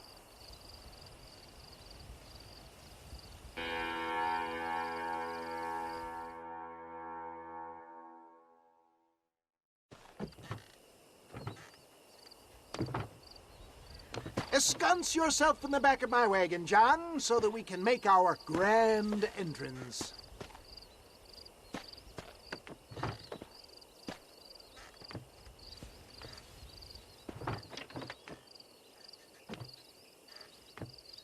Come on, let's go.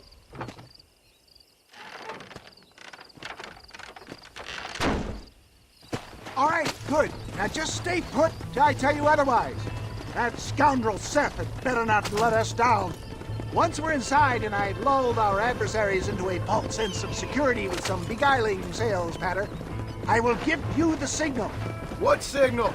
The moment you hear a sharp rap on the side of the wagon, rise like the phoenix and start shooting like you've never shot before. This is it, my dear boy. The moment of truth. Me and you, John. One last time into the breach. This is going to have to be the performance of my life. I hope my nerves don't get the better of me. I'll be honest with you, John, I'm a little jittery. John? John? It reeks of miracles back here. Thank God. I'll be ready with that machine gun, my dear boy. I'll be a sitting duck in there.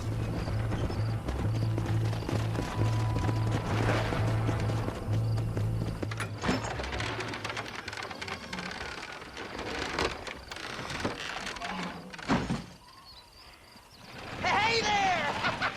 Come on in! Come on in! Welcome to my humble abode! Come on! Yeah!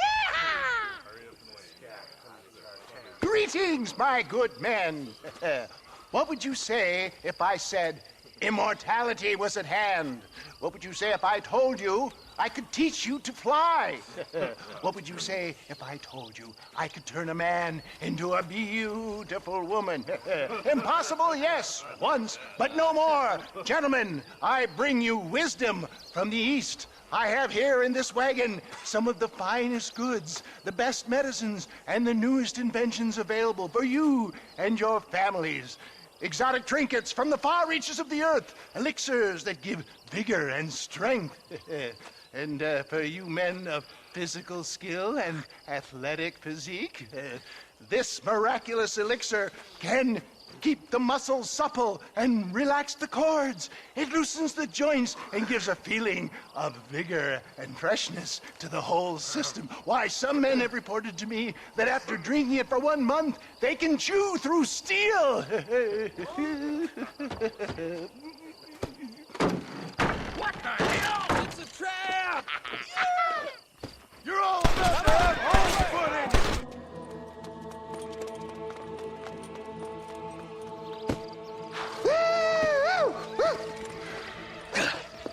Fucking dang pig! Them cock-sucking son bitches escaped the other side of the fort! All right, let's go. That's the last of them. We still can't find Williamson anywhere. Hey, it's the snake oil guy! Gentlemen, let me in, for goodness sake! That fool must be hiding. Men, it is time to start tearing this place apart and find out where he's cowering! A sense of urgency here, please! Open the gate! It's the snake oil guy! Get the goddamn gate open and lock it behind him! Oh, we've got company, gentlemen. These scoundrels have got reinforcements riding this way. Oh, my good Lord above! There must be 100 of them!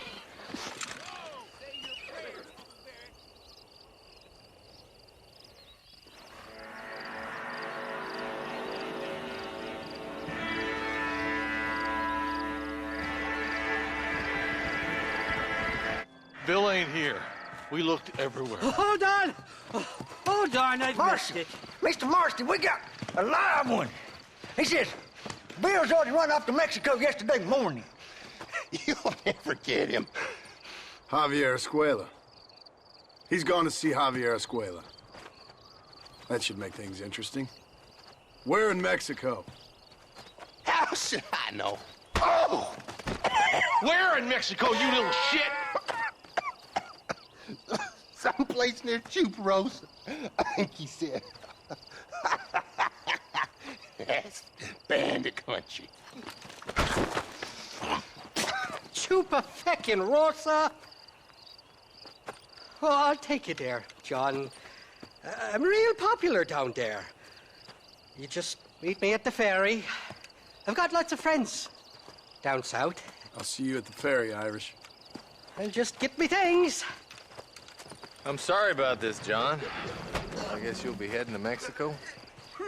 So it would seem. How is it down there? Wonderful.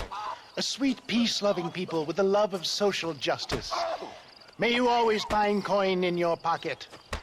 It's been a pleasure spending time with you, boy. You too, Mr. West Dickens. Marshal? All right, boys. That's enough.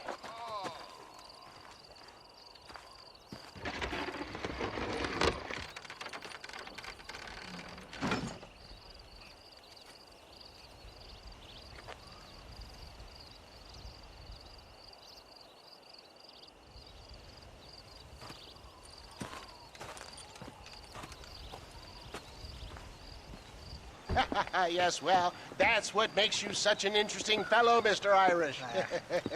Ah, Mr. Marston, I've come to wish you well. How are you, sir? I'm okay. It seems that our friend Mr. Irish here is well connected south of the border. Oh, it's true. They love me down there. It's like a second home. I've got more friends than you could shake a stick at, should you so desire. So you know the way? Oh, it's easy. We just get on me raft here and let the current sweep us away to paradise. Come on then, Dubby. I'm not sure your idea of paradise and mine are quite the same, Irish. Relax. We'll have a great time and we'll find your man Williamson, no bother. I hope so. Hey, come on now. Look at it this way. I know we ain't exactly old pals, but, you know, have I ever done you wrong? No, but not through lack of trying. Hey! Well, you boys have fun down there. I shall miss you, John Marston. Thank you. Where are you headed? Oh, me? Oh, London or Paris or maybe Peking. I'm a traveling man, sir. This land is much too small for the likes of me.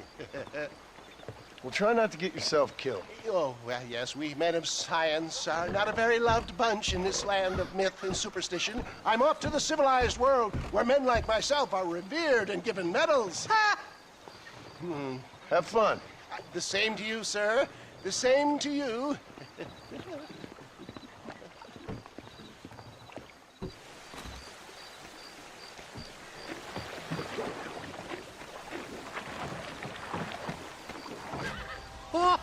Oh, these horses look fresher. Woo!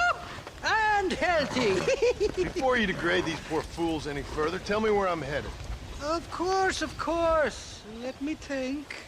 You do know people down here, aside from your friends who welcomed us on the way. Yes, I think so. I was real drunk last time I was here, John. You know how it is. I met an American guy, saw him shoot a man, drank with him in the village of Chuparosa. Funny guy. Or was that Canada? No, that was Canada. Guy here, not funny, but he's real nice. Failing that, you could try the provincial governor, Colonel something or other, some Spanish name. He's based out of Escalera. Played three-chord stud with him. Or was it four-chord Monty? I forget. He was a real nice chap. Or maybe he was a real bastard. I was real drunk last time, John. Well, thanks a lot for your help. Oh, let me guess. You gotta be on your way. The famed hospitality isn't what it once was, and I've never been known to overstay me welcome. So off I go to greener pastures. Good luck, John. You're an angry and a feck ugly man, but not a bad one.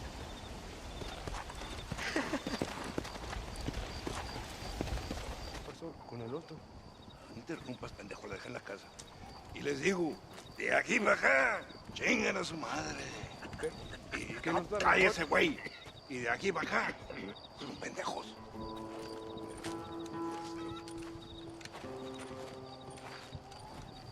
¡Hey, gringo! ¿Hablas español? No, sir. Pardon, pero yo habla un solo poquito español. ¿Habla English? Oh, sí, gringo. Hablo mucho inglés. Sí. Hablo filthy fucking bean eater. Hablo slippery little Mexican. Hablo little piece of shit. ¿Comprende, amigo? ¿Comprende? Hey, what are you doing here, gringo? I don't remember inviting you to my country. I don't think you did, amigo. I mean you no harm. You mean us no harm? This is funny. What harm could you do to us exactly? Nothing, amigo. Now, I appreciate the welcome committee, but I'd hate to spoil a beautiful afternoon on such beautiful land with any further unpleasantries. Now, if you'll excuse me. Hold it, gringo. I think you're forgetting something. A little taxation. I have a large family. Very big. I too have a family, friend.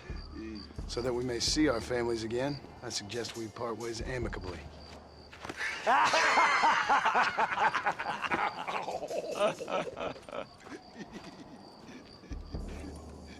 Can I see the boots, gringo?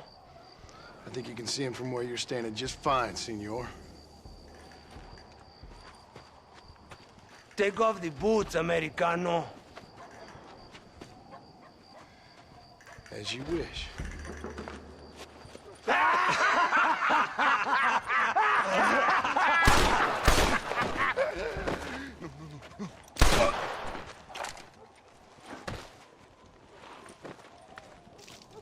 Oh, very good.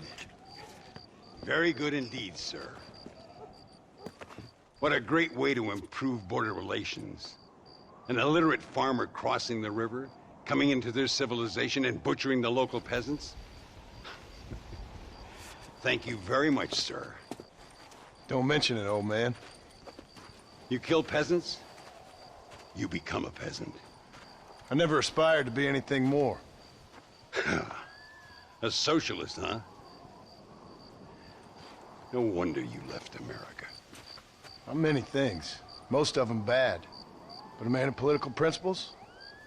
No. Well, then I fear Mexico may not be for you, sir. Don't you worry about me. Oh, but I do worry. An angry man a long way from home, a man who handles a gun as sloppy as you. I can handle a gun okay, partner. Yeah, as long as you're killing quail or peasants. But if you have to face another man, you don't stand a chance. And you do? Can show you a few tricks. Come with me. Hold on. What's your name? That doesn't matter anymore. And you? I never had a name, mister. I was raised in an orphanage. A real American, huh? Wonderful. Just wonderful.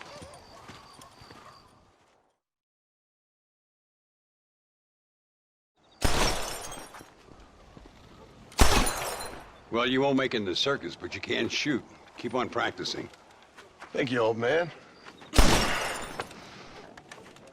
Now, who are you? No one interesting. Who are you? Landon Ricketts. Not a name that means much anymore. Means a little. You were famous when I was a boy. Yeah, killing men's a strange kind of fame. I was the fastest in my time. I must have been. I'm the only one left. What are you doing here? Living quietly. Waiting. For what? I don't know. And you? I'm looking for a couple of men. Bill Williamson, Javier Escuela. Escuela's from here. It could be. This whole place is teeming with Americans on the run. Mercenaries, locals hell-bent on revolution. Revolution? Another one? Yeah. Never really ends. This whole place has been a hotbed for revolution since before the Spanish left. Now there's another local guy running around promising the peasants their freedom. Just like the last 2 or 3. Local government, foul bunch. Colonel Allende, he runs this place like a feudal king. He's an awful individual. Is that so? Yeah. Until someone puts a bullet in his head. Come on, let's get back to it. You gotta keep that back straight. Otherwise it makes the gun jump. Senor Ricketts, por favor, senor. Our bank wagon's under attack just outside of town. We need your help again. Whoa, slow down, Ramon. We'll take care of it. Thank you, senor. Again, you are the savior of this town. Well, my friend, are you ready to take a less theoretical exam? Sure. I don't think I ever rode with no savior before. There they are. Follow me.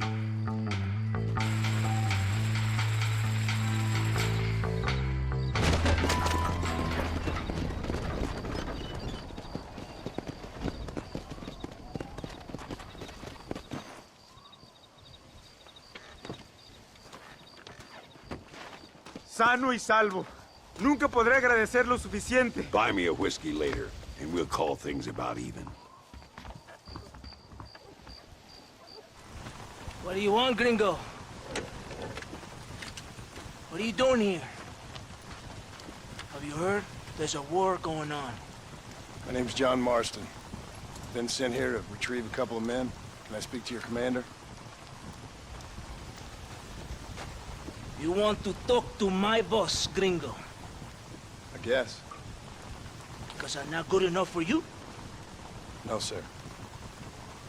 You think you're better than me? You come to my country, my poor little country, and you think you can be friends with the president? No, sir. I'm sorry, sir. Things must have come out wrong. Maybe you can help me. You'll be sorry, friend.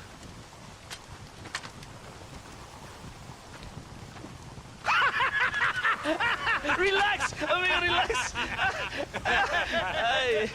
How you? Sure. Somewhere between a threatening stare and the soldiers armed to the teeth? Yeah. Yeah, you had me. Welcome to Mexico, amigo! Let's come meet, drink, and then we'll talk. My name is Capitan Vicente de Santa. John Marston. My country is in pain, John Marston. Terrible pain. The rebels have seized the people by the throat and destroy a way of life. I'm no politician, sir. And I am no soldier, Aquila. But we are both beholding to our time. A brave man, perhaps you've heard of him. Coronel Allende. He's trying to preserve the order in our province. To keep our civilization alive. But it's tough.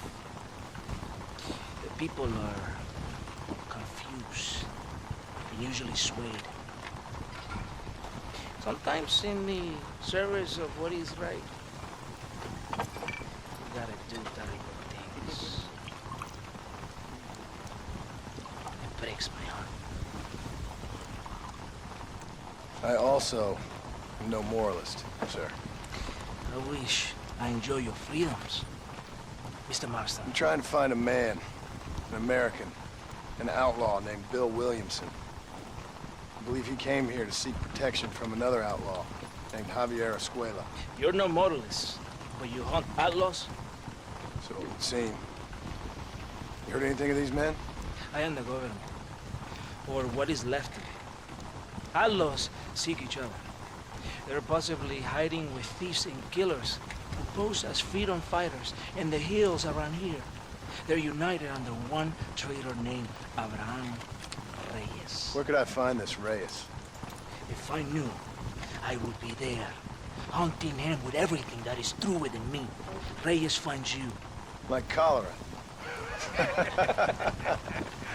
Something like that. But it's possible, though. My men are trying to lure him into a trap. Possibly you could ride with us. And if everything goes okay, I'm sure the Coronel will help you. Okay.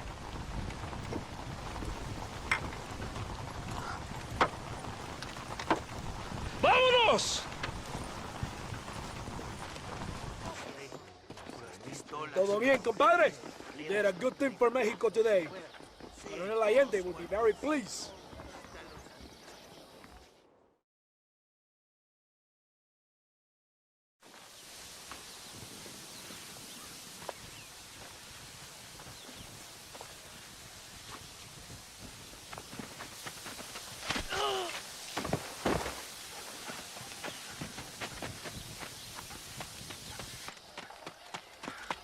¡Los rebeldes están robando el tren!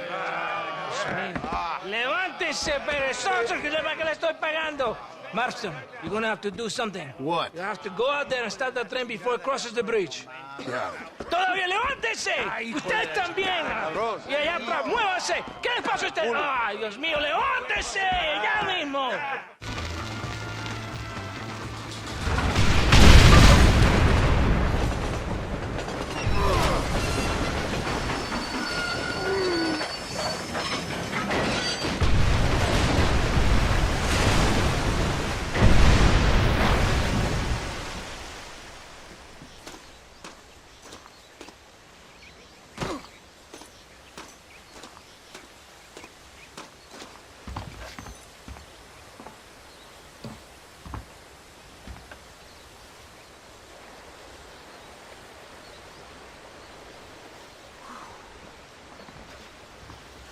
Eres llorón, maricón.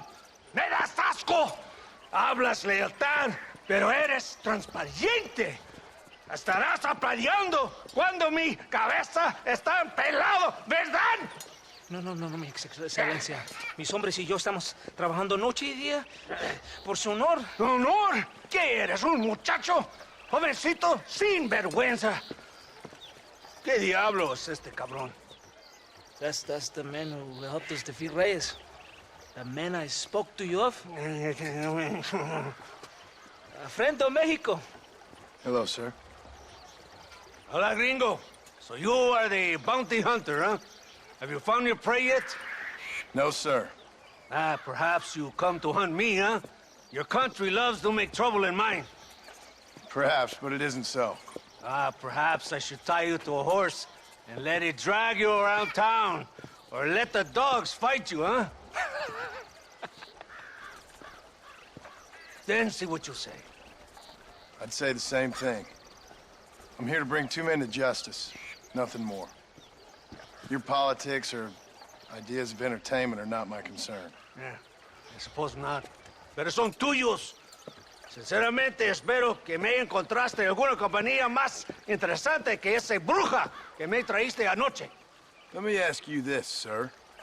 Do you know anything of the men I'm looking for? Escuela is from this province. His father was a borracho, a drunk who worked as a laborer on land cultivated by my uncle. Men like that are natural allies for Reyes.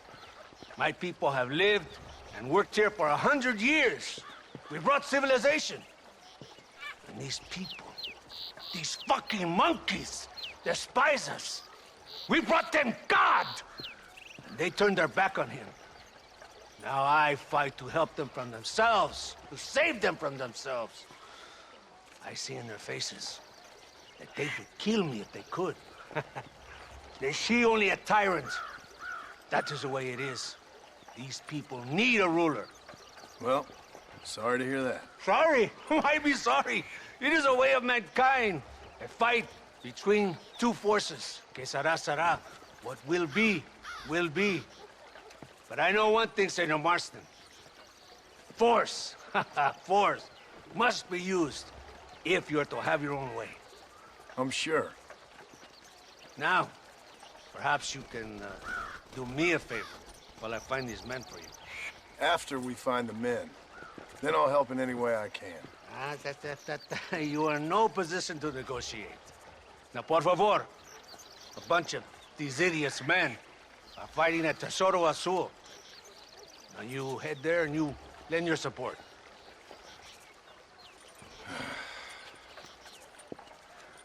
Baboso, ¿cuántas veces voy a decirte? No ponga detrás de mí. ¿Qué eres, cabrón? No está mi sombra. ¡Vaya! ¡Santa! ¿Por qué tardaste tanto? ¿Y quién es este gringo? Usted un favor. Cada hombre ayuda. I hope you fight better than this little girl, gringo. Come, let's have some fun.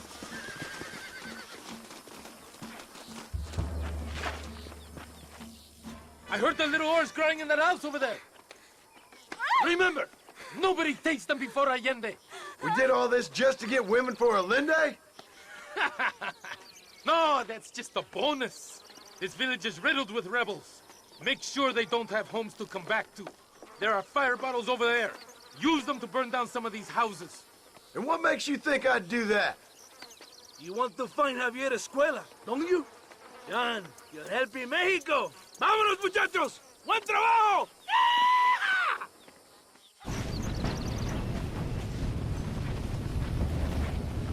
Isn't that beautiful? You really are pathetic. You need to relax. Come back to the villa and sample some of the new girls before they spoil. Muy interesante. Gracias, amigos. Mr. Marston, how the devil are you? I'm fine. How are you, Mr. Ricketts? I'm good. I'm glad you're here because these men were just telling me about Mr. Escuela. Javier Escuela? Emilio, let me ask you something. His nombre is Javier Señor Escuela? Is Javier to see? No sé, señor. He doesn't know. I got that bit. Ask him, was he about 5'8"? Mustache? Did he have an American in tow? A big American? Emilio, the Stabacon, Grande Americano? Yo no sé. No. Again, I got that. But they do have his sister. Emilio's, I mean. She's a fine young woman, a teacher, a human being, not the clothed vermin so many people seem to have turned into. Tell him I'm sorry. When a man's family is involved, you need a little more enthusiasm than mere apologies. I have enough worries, sir. This man's problems pain me, but they're not quite my own. Those who sit on the fence make a choice in their own way. Don't you think, Mr. Marston? Of course. And what about you, Ricketts? A man living in the past? Man who ran away from home? What choice did you make? I'll tell you what choice I made. I'm a fighter, sir, and I'll fight to the end. I think we should get going.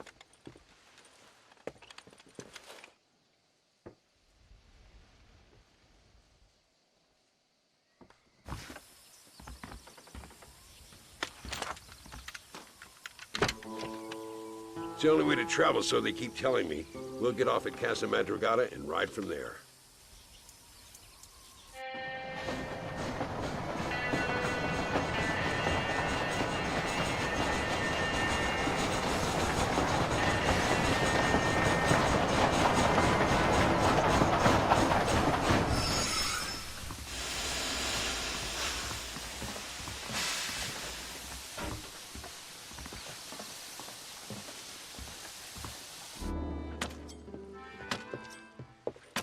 Carlos. See? We're here for Luisa. She's still being held up in the caves? Yes. She's still up there. Who's the cowboy? We're here to help. Muy bien. I can distract the guards. You and the gringo can get inside. Let's do it.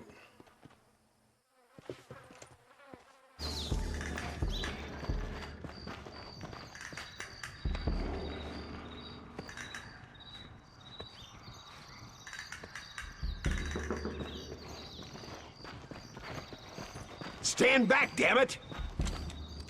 Here goes.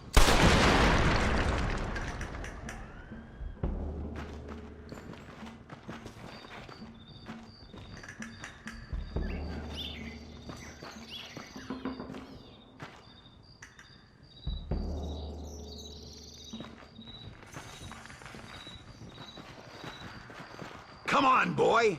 Poor girl's barely alive. Thank you for saving me. You're good men. Friends of the people of this land. Was someone named Harvey Escuela one of the men holding you? No, I don't know. I don't think so. But I remember that name from prison. Bad people spoke of him. I told you, John, he's still in Mexico. Okay, then. I guess we'll keep looking. Yeah.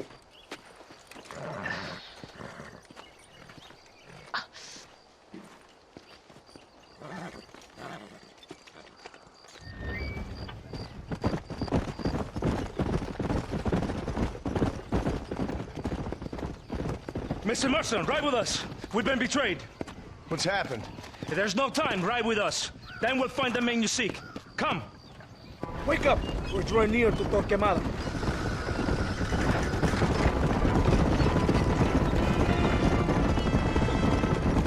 Stay alert. Something doesn't feel right.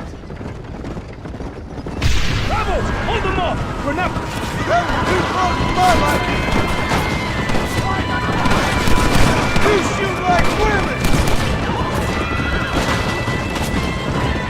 Mierda! They're behind us!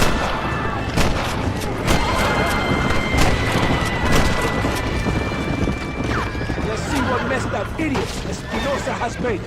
See that deranged captain at Tesoro Azul? Is he leading this attack? Leading? Espinosa does not lead anything. I thought you was the same rank. He is an angry dog we let out to run sometimes. That is all. I'm in charge here.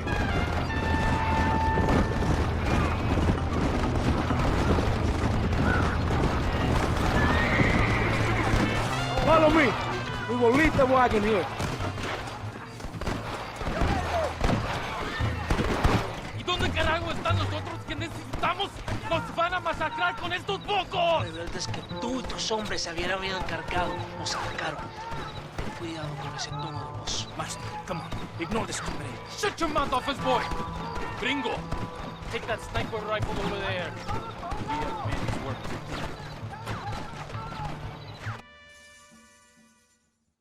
Hombre, lo que sea, mujer. Amigo, ¿qué pasa?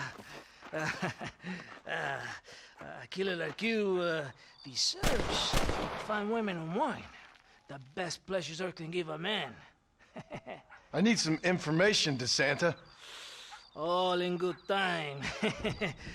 My man and I will finish our business here, and we can talk back at Escalera. The next time I see you, I need some answers, Captain. Go get drunk, go get a woman! Enjoy life! It's a beautiful struggle! Ándeles lindas y patrióticas. Dale, que ustedes son putas y lo saben. Por favor, no me obligues. Oh, mi amor, nadie te está obligando a hacer nada. Solamente quiero que animes al hombre que va a salvar a tu padre. ¿Tú quieres a tu padre, cierto que sí, linda? ¿Ah? What's going on here, Captain DeSanta? Just a little recruitment. Nothing for you to be concerned about. You boys using women soldiers now? Our costumes are none of your concern. Apparently not. ¡Santo mariconcito! ¿Me encontraste algunas chicas? Ay, mamacita, ¿dónde has estado toda mi vida? Ven, mujeres. Ay, me gusta. These two patriots were keen to make your acquaintance, el coronel. Fantastic. I love patriots. Hey, Sergeant Marston, you here to fight the war? And we shall make a patriot of you yet. I hope so. Any word of those men? Oh, yes. I heard they were riding with Reyes. I wanted to talk to you about it. De Santo, hable con él. Tell him what I wanted, huh? His Excellency, el coronel, would like to employ you in escorting a train down rebel country. The job is dangerous, but you'll have the honor of... Mira. Another patriot? Of knowing that you served Mexico in her fight against forces that would destroy our society. How much you offering? 20,000 pesos. And information as to the whereabouts of Javier Escuella. Okay, then. Mexico loves you, Mr. Martin. She has a funny way of showing it.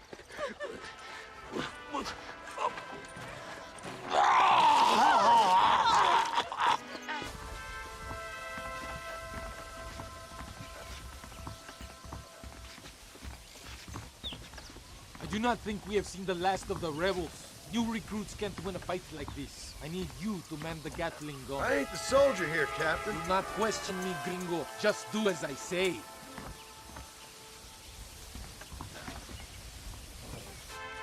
Senor Marston, thank you for your efforts. The escort was a success. At least some of your men survived. I didn't think to survive myself.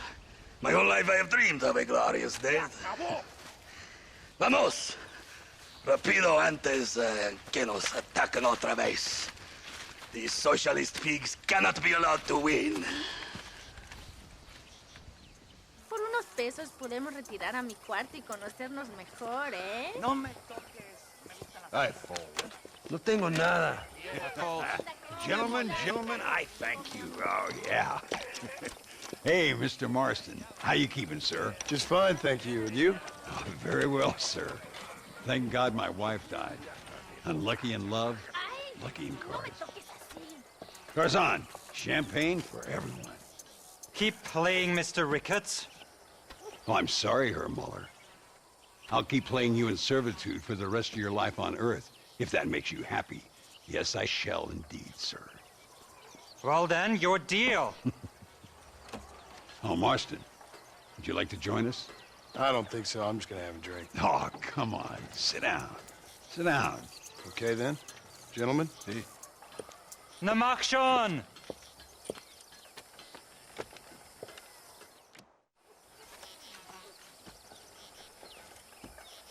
You fucking cheat! Excuse me? You fucking looked in my fucking cards, you fucking cheat!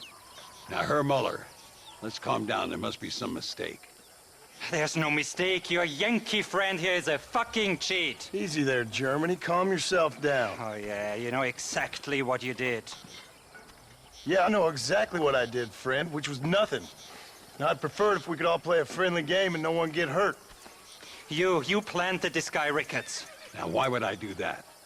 I've already beaten you. Now, calm down and let's finish the game. There's no more cards game.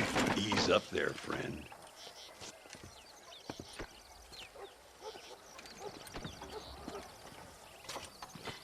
There must be a name for this. An impasse, sir. An impasse. We could all die, here and now. I'm not fighting you, Ricketts, but the Yankee him I don't like. He's done you no harm, Muller. He's done me no good either. Outside, winner takes the pot. The winner will take what he wants. The other man will be in no position to argue. Sanchez will be my second. As you wish, Germany. As you wish.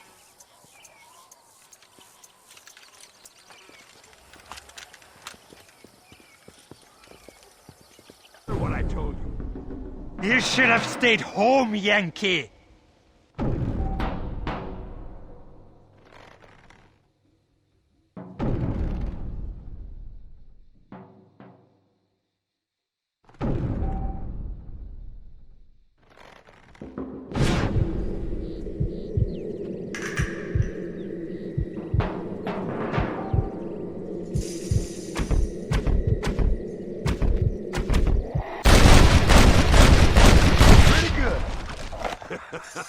Old Muller always did play his cards too early.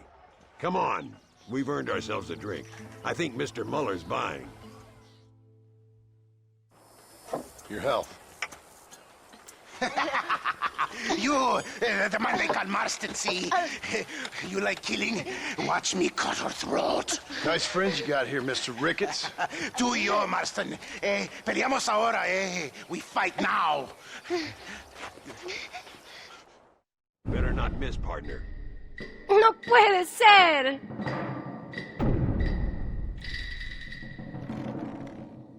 Oh, Dios mío.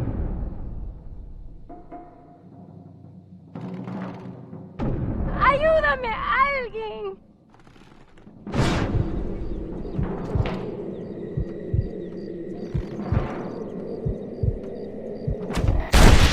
Oh, madre mía. We really aren't making any friends today. Find some cover.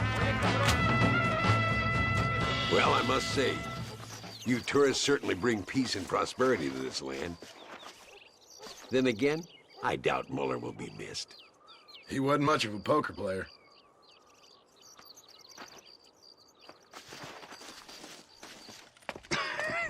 Hey, Gringo. Mr. Ricketts. Come on in. Sit down and have yourself a drink. Sure. Say, any word of Javier Escuela? No, nothing yet. Say, why are you after him anyway? We're old friends. We was kind of educated together. So what is this, some kind of high school reunion sort of thing? Something like that. Well, you've killed people. You lived the life. That I have. And I tried to stop. I mean, I don't know. I tried to go straight. I did. I left the gang after the gang left me. Left me to die after I'd been shot. They'd all gone crazy anyhow. Our old leader, a fella you probably heard of. Anyway, he more or less lost his mind, went and shot a bunch of people unfair like.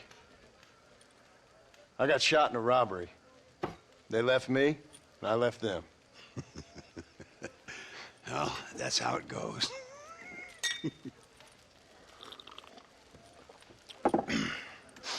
Already had me a woman, got me a farm, then I got me more trouble. Sure. Been sent to track down the men I used to run with. Track them, kill them. Well, if you don't, someone else will. There's no escape. Look at me. I spent 25 years killing men. Look at me now, sitting around here like some low-rent would-be messiah. We're relics. Come on, have yourself another drink and let's wallow in a little self-pity. Sounds like a plan. Your health. Mr. Ricketts! Mr. Ricketts! Thank the Lord I have found you. And you, Mr. Marston. You sit down. You all right? I'm well, sir. But Allende is sending more men to the death. Prisoners who have not been tried.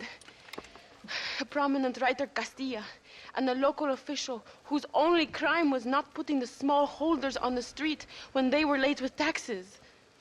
Writers and government officials. For once, I agree with Allende. Some men need to be killed. Mr. Ricketts! I was just joking. Where are they? Out near Escalera. Let's hang up our self-pity and go shoot ourselves some bad guys. You're gonna be all right. Thank you. Both of you.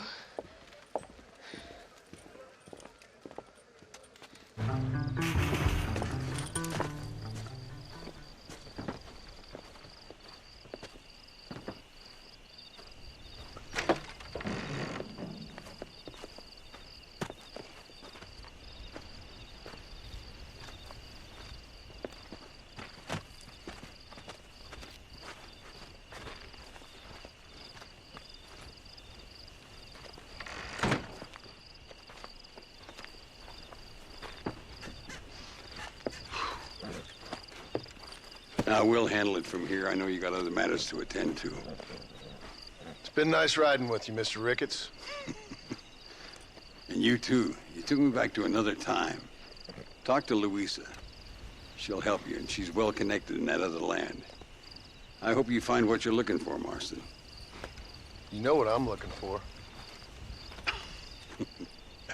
If you say so, Marston. If you say so. Pesa mucho. Está bien, mamá. Está bien. No. Señor Marston.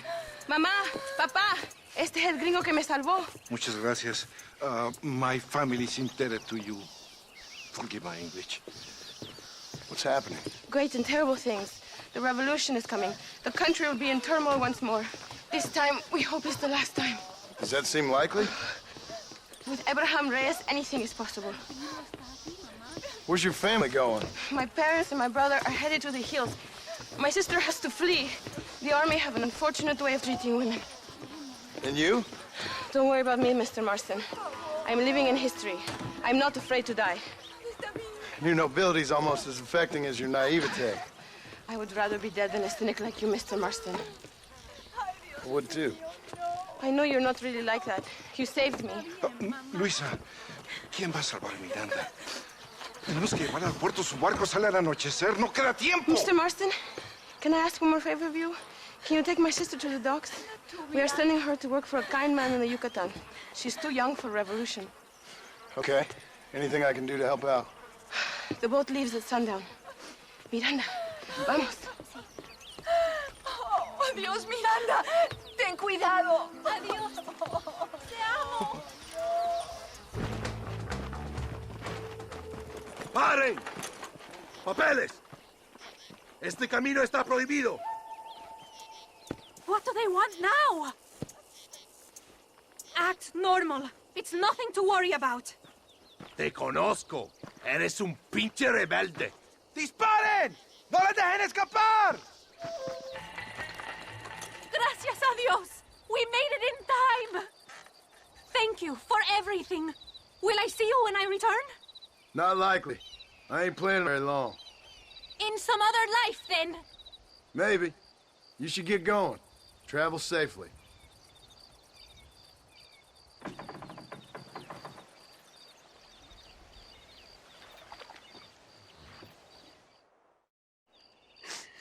Oh, Mr. Marston. Mr. Marston.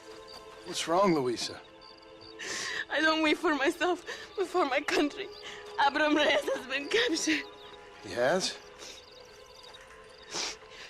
He was coming to meet me at Roca Madera.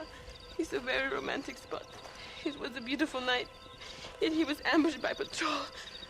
My heart is breaking, but I cry for Mexico. Where's he being held? El Presidio. You know, in our hearts we are married already, but his family do not approve. How could they, when I'm little more than a peasant girl? But that's what makes Abraham the man he is. He doesn't care for their bourgeois, snobbery, or elitism. He sees the real me, the woman. I'm sure. I'm going to go and rescue him or die trying. Oh, whoa. I don't think that's such a good idea. Ride with me to near the jail. We'll figure out how to rescue him. Mr. Marston, you're truly a friend of this land. So everyone keeps informing me.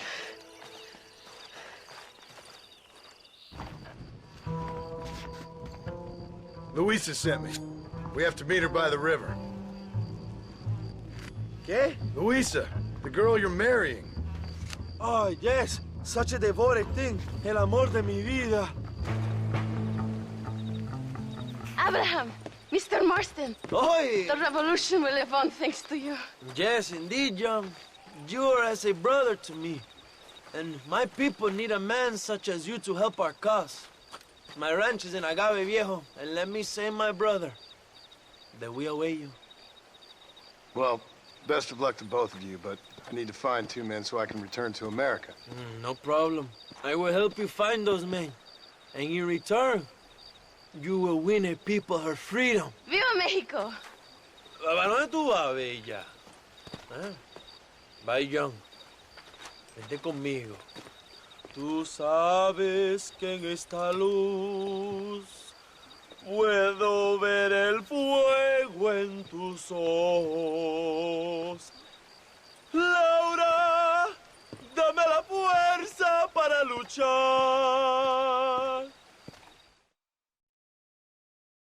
Your Marston! Good news, good news. The Coronel himself wants to speak to you. Come. Dámelo, dámelo, besito, besita. Don't be so conventional. Look at that ass, huh? Magnificent. I'll save her for later. Or I'll kill her and all her family. They're probably rebels anyway, huh? Anyways, it's good to see you, amigo. Good to see you. You know, you are a rare find. A gringo who is also a friend of our country. Bienvenido. We welcome you. Okay. Dad, relax, relax. I have some wonderful news for you. Quite wonderful, in fact. You know the men you hunt? They have been captured in Chupa Rosa. I want you and the Santa to ride out there, and then you can take possession of them. It is my gift to you for all your help, senor. Although part of me wishes that you would remain here and enjoy more of our hospitality, huh? Thank you. If it's all the same, I'd like to collect them in. I have a wife and son at home whom I miss. Ah, don't we all, amigo? Don't we all? The Santa, I want you to take care of Senor Marston. Vámonos, cabrón, go! Adelante! Mi amor! Mi amor!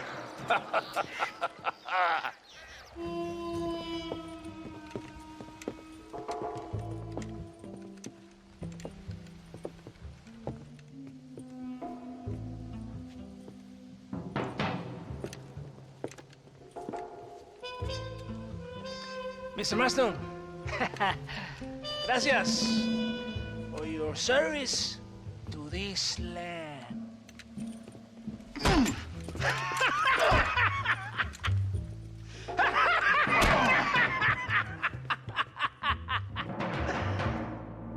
¡Levanten esta pizza, mierda! ¡Levántenlo! Marston, hey, Marston. You have betrayed this land enough. I hope you have a clear conscience, because you're about to meet God.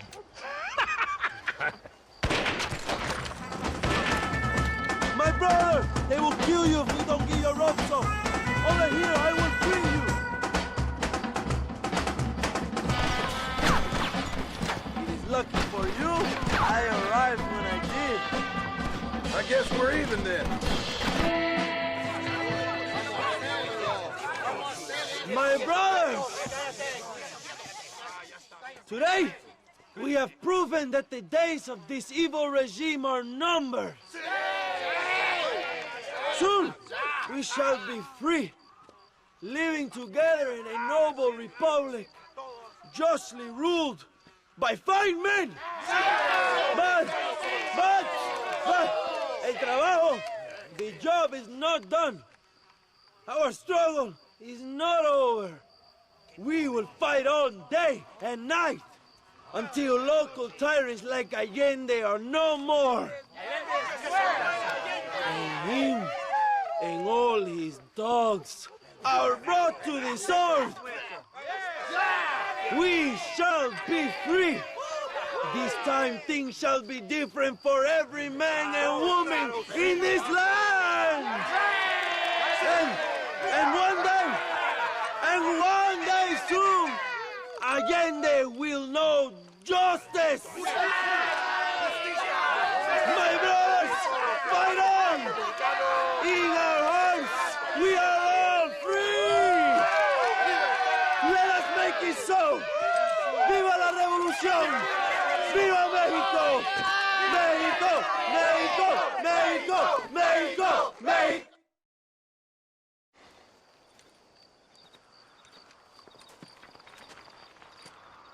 Hey, señor. You want trouble, friend? Manos arriba. ¡Antelas! Tranquilo. Tranquilo, amigo. Tranquilo. Ya lo tengo. Muévase, cabrón.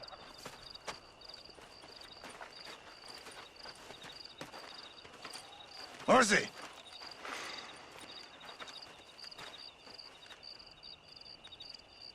El mundo es muy difícil. Tenemos que jugarlo bien. Ah, Mr. Marston, I knew you would come. Thanks for the welcoming committee. I'm sorry, we cannot be too careful. The world is very dangerous. Especially when you greet it with a gun. Please.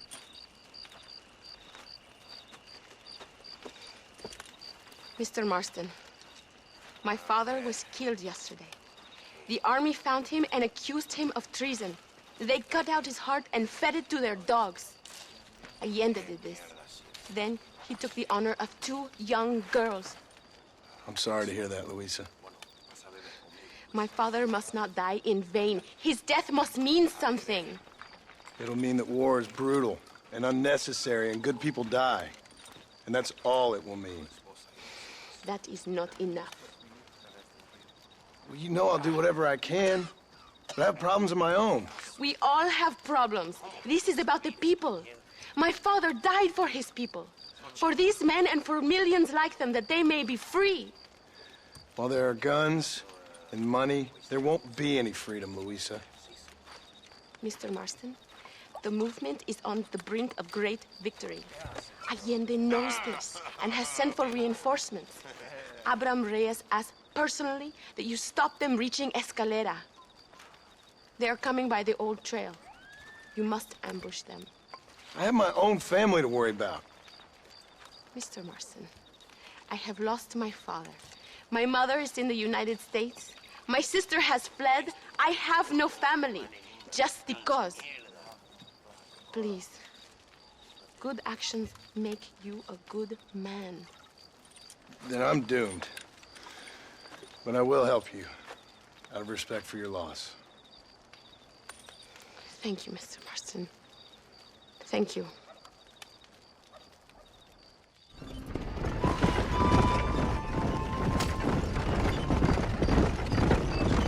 It is not far now. The army convoy will be coming from the east. We going to steal their supplies?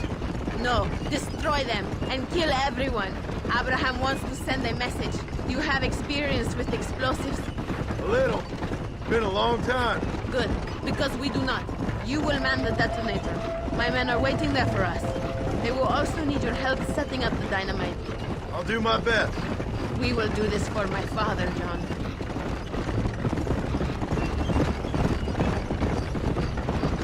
There they are.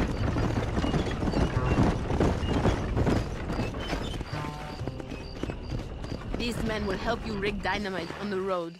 Please tell them where to place it. I'll be waiting up above, watching for the wagons. Okay, follow me, gentlemen. Allende will fall eventually. I have faith that could move mountains. Thank you, Mr. Marston. We are a step closer to power. My father would be very proud. I hope it was worth it. I must return to Campo Mirada. Meet me there when you can. I will do my best to return the favor.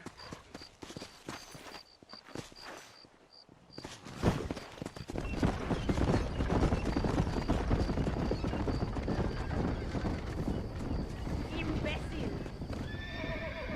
Apúrese! ¡Amas! John! John! Thank God you have come. That wretched animal de Santa has been sent to oversee a massacre in El Sepulcro. Come, we must stop him and finally kill that vermin and all of Allende's other followers.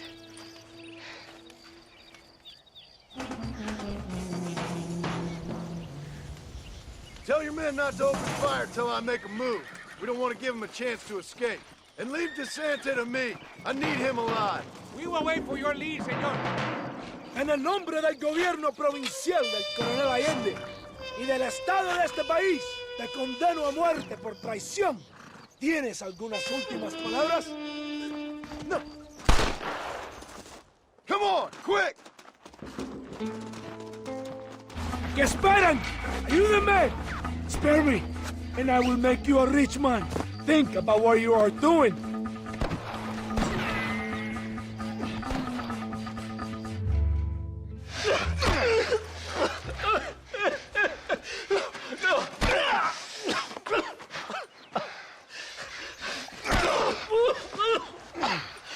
You fucking pig! Go back to your country! Where is Javier Escuela? Wait. Okay, all right. Shit. All right. Casa Madrugada. It's hold up there.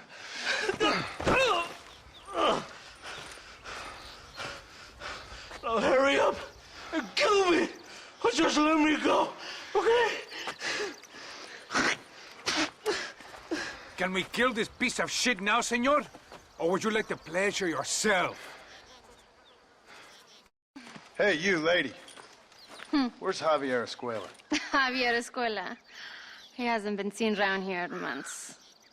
You shut up this place for him, huh? I wouldn't spit on him if he was on fire. I don't blame you. But Captain DeSanta said he was here. And you believe him? You must be more stupid than you look. Go shoot up someplace else.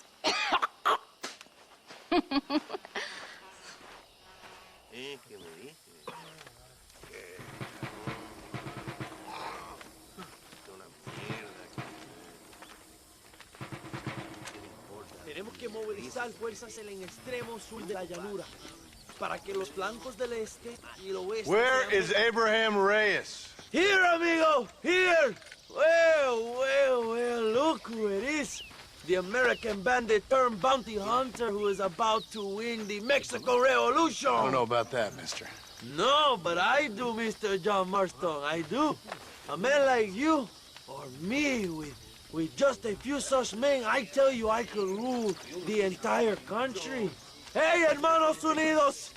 Set my people free! Libre Mexico! Mexico! Libre Mexico!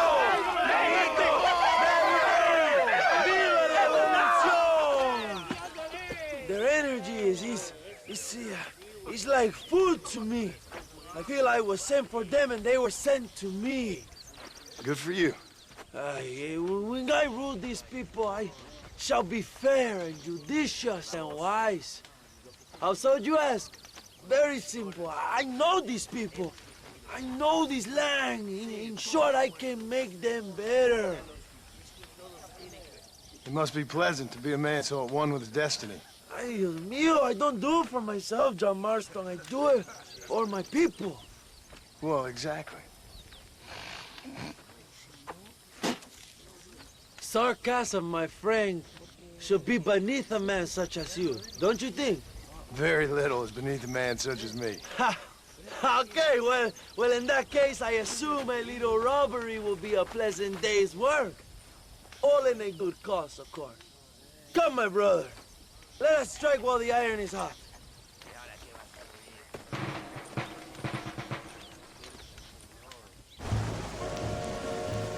Yeah.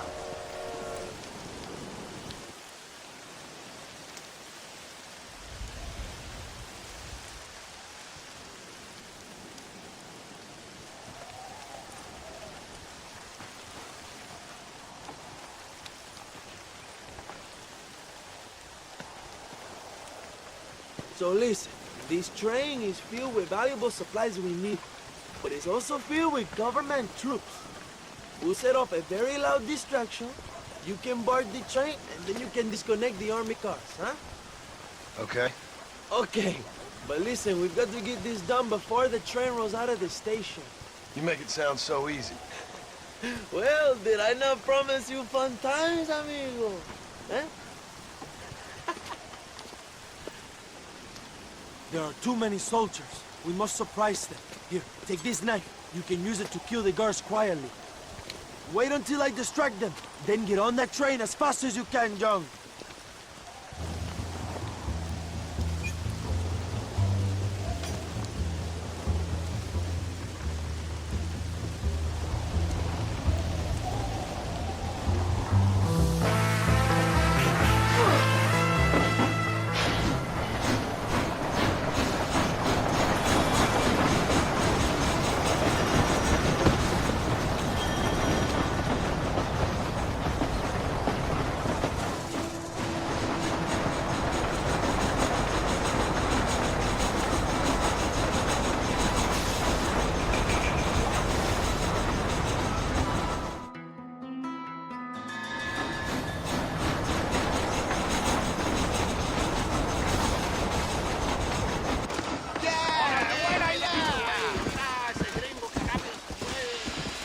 You move like a cat onto that train.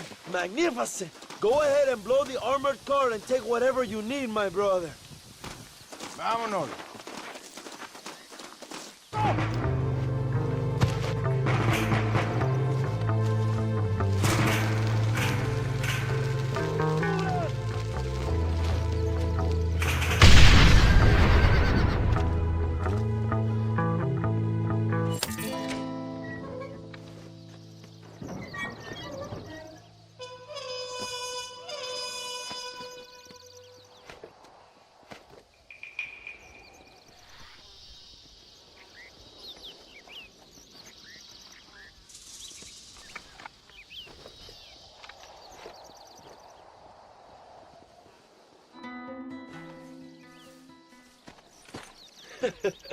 Not a bad day of robbing the establishment to give to the poor, eh, Mr. Marston? Very noble, I'm sure, but I need to know where Williamson and Escuela are holed up.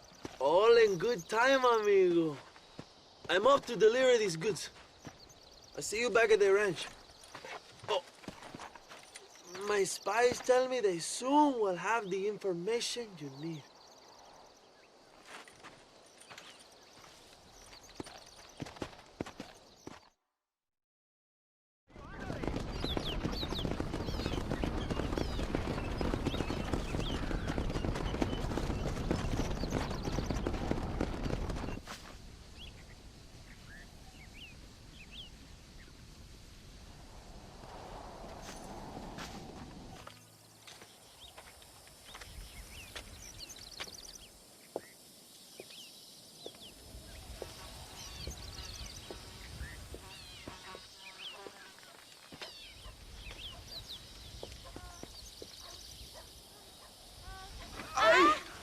¡Mejor puta que he chingado! ¡México! ¡Qué rico! ¡Ay! John, excuse me. Oye, mamita, cuando te vea la próxima vez que sea un poco más durito, ¿ah? And I mean rougher, ¿ah? What would your most loyal follower, Luisa, say about that? Who? Luisa, the girl from Campo Murata? Her, a gentleman never tells, but she was a most wonderful... I just say she was increíble. Yes. Let me tell you something. I strongly recommend her. You take her when you have the chance, my brother. She thinks she's your wife. My wife? These peasant girls, they believe every word a fellow says. So naive. It's really quite charming. I love peasants. Don't you love peasants? I love them. They have such purity. Are you gonna marry her? Ha! Marry a peasant? My dear boy, don't be absurd. I'm going to be the next president of Mexico. My wife will meet ambassadors, kings, other great men. The very thought that I would marry some peasant girl with a tight gun and the hands of a farmer, well, I really don't think so. My mother, que Dios la cuide, would turn in her grave. Interesting. But come on, let's run. I've got an amazing present for you, my brother, huh? Yes? The man you seek. Together, we will bring them to justice. Let's go.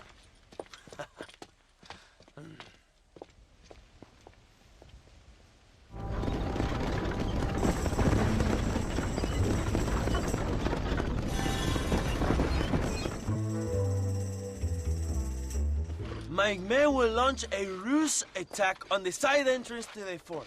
Meanwhile, you, my American friend, will drive this wagon at the front gate and jump off when you're close. It's been packed with 5 crates of TNT. That sounds crazy. How long's the fuse? Yes, like I say, fun times. It's plenty long enough, I think. I see you in there, amigo.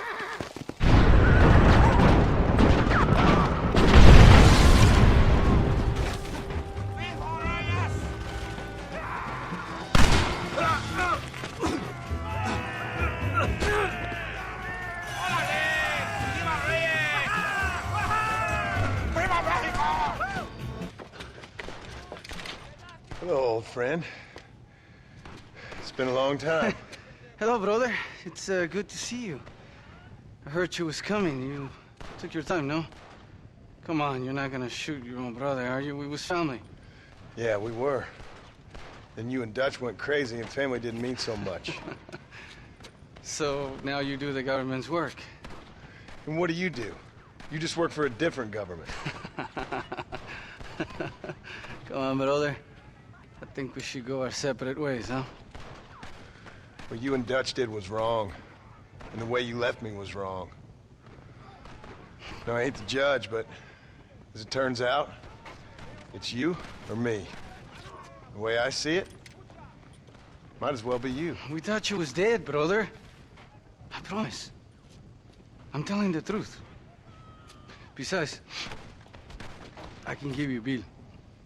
In Dutch. Dutch is in Colombia. I can take you straight to him. You left me to die? Whoa. To save your own skin, and now you expect me to care about Whoa, you? You got it all wrong, brother. I've always loved you. Even now.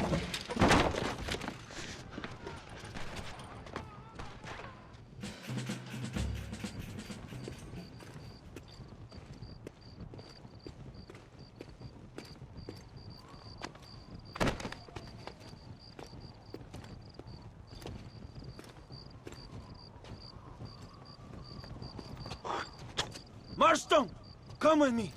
The army sent reinforcements. Come.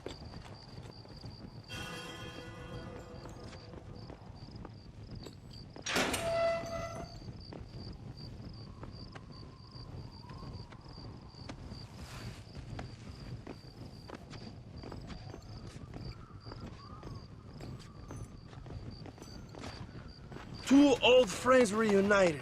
It is a beautiful thing.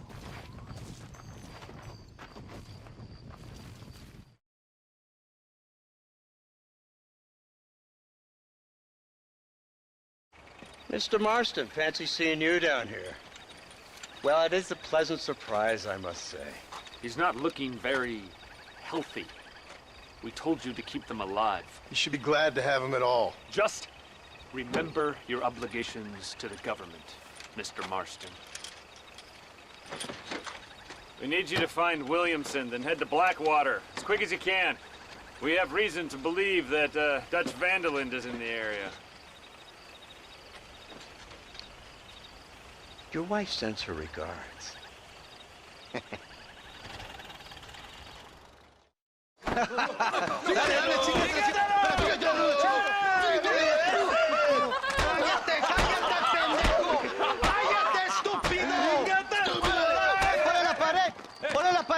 Voltealo. Quítate, estúpido. Le voy a dar un balazo. Quítate, pendejo. Quítate. 1, 2, 3. ¡Bang! ¡Todo por la revolución! ¡Vamos, ¡México! compadre! ¡Calmado! No, para atrás. Usted para atrás. Para atrás.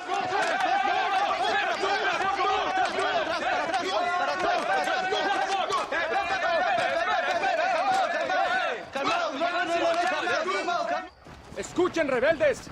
Escuchen cómo cantan los niños. ¡Otra vez! Welcome to Mexico. My brothers and I are just discussing the future of our country. Okay, let this man go. And who are you, gringo? I'm no one. But unless you want this town to tear you and your boys to shreds, I suggest you let him go. And you think you could tell me what to do, friend? Oh, you should listen to him, friend. Look at that. You want to risk it? The American is a drunk. If I were you, I would pull that trigger. Put the gun down, Americano. Ya, mátalo. ¡Dejen mi hombre! ¡Mierda! ¡Ay, Dios mío! Puta Santa Maria! So you want to settle this now, friend? Or you want me to shoot you in the head right now for that poor girl? Okay, but we fight like men, not like dogs.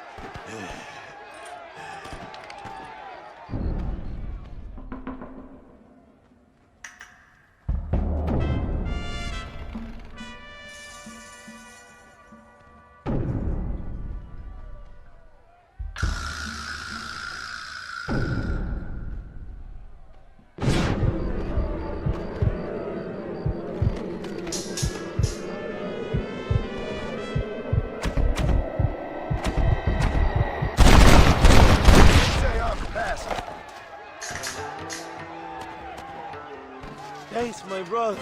Now the people are finally ready. Today we overthrow the Coronel. Senor, there are prisoners in jail who will fight on our side. Can you save them? Some of my best men are held in Allende's jail. They will be a great help to us. Come on! We can still get to my stagecoach! Go then! I'll cover you! ¡Vámonos! ¡Date prisa, cabrón!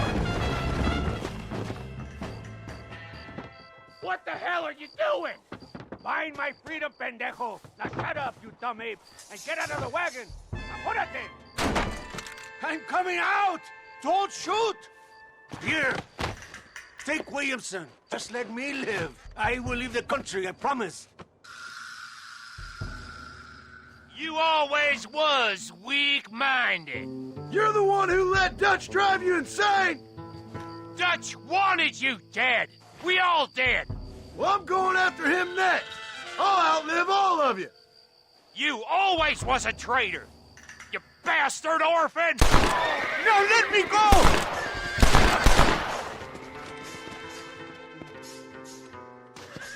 Allende is dead!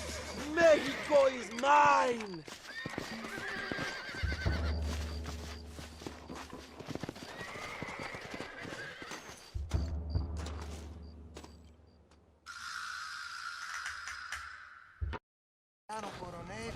My people are free, and it is all thanks to you, Joe. And to the people who laid down their lives. People like Luisa. Oh, yes. She's very brave, and she will be missed. Who was she again? Your peasant girl wife-to-be? Oh, yes, of course. She will have a day named after her. Laura's Day. Luisa. What? Oh, yes, I know Laura as well. Magnificent girl. Like riding a pompous bull it was, amigo. You never saw anything like it. Anyway, enough about sport. Let's get back to politics. I trust you will join us in riding on the Capitol. I'd love to, but with Williamson dead, my jailers need me back in Blackwater. ¿Qué hacen? Levántense. Well, I must say, I'll miss you, young Marston. I doubt you'll even remember me, Abraham, but it's been an experience. Good luck with the revolution. If you win power, remember why you wanted it. Well, travel safely, amigo. Vámonos.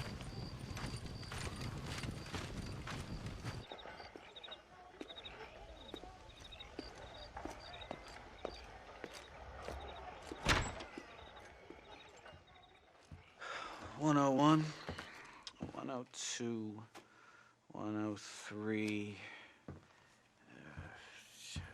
$105, $106. I'm here to see Mr. Ross. 107, 109. Edgar Ross. 113. Upstairs on the right. 114. 115. 116. 117.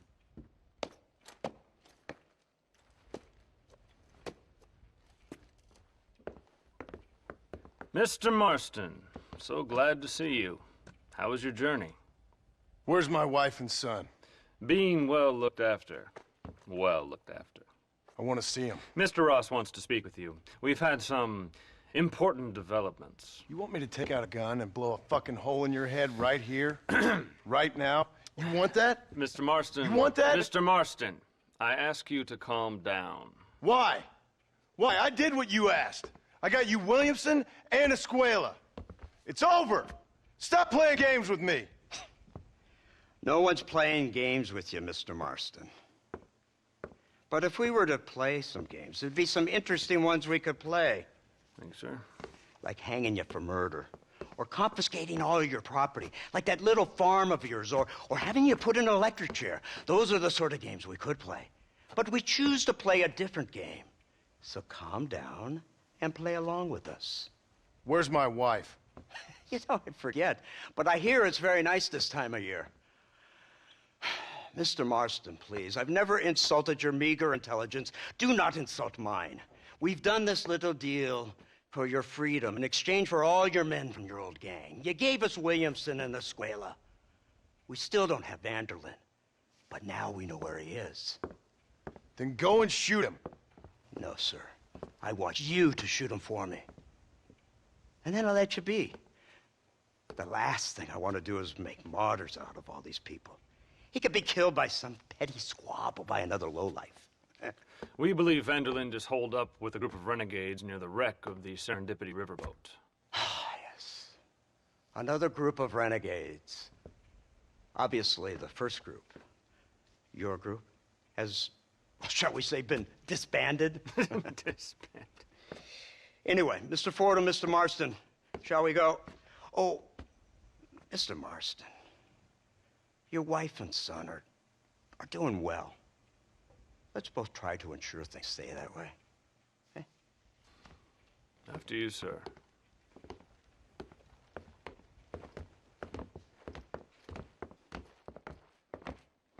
Oh, Mr. Marston, one more thing. This is for you. You're too kind. See, I have nothing but your best interest at heart. Let's hope it doesn't go off by mistake. 343. I have a patent for that, sir. This is an outrage. Ah, Mr. Marston. You're alive. Hello, Wes Dickens. Thought you were headed to Peking. So did I. A long story. But now it seems I'm being put under arrest and charged with narcotic possession or some other such nonsense. Ross, have him release this man. Why? Because he's a harmless old fraud, the kind of man that built this country. And because he helped me get Williamson. Did you hear that, officer? The man's a hero. Let him go. Come on, Marston. Moral degeneracy waits for no man. Let's hurry along. 344, 345, 347, 348, 3...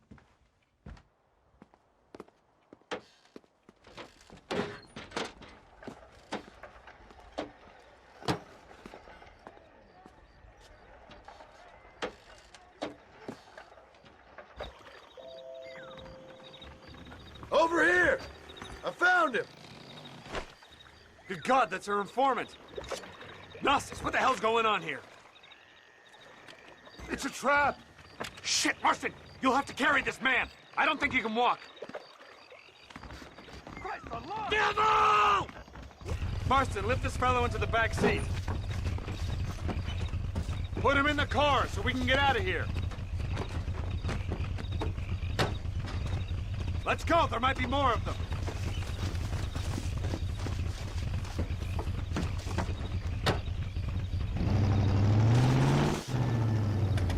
Come on, not now. What's wrong? I don't know. The motor just gave out. Well, fix it, you fool. We need to get this man to a doctor. Of course, sir. It's Dutch's men. Marston, we'll hold them off. Fordham, we'll fix that damn engine.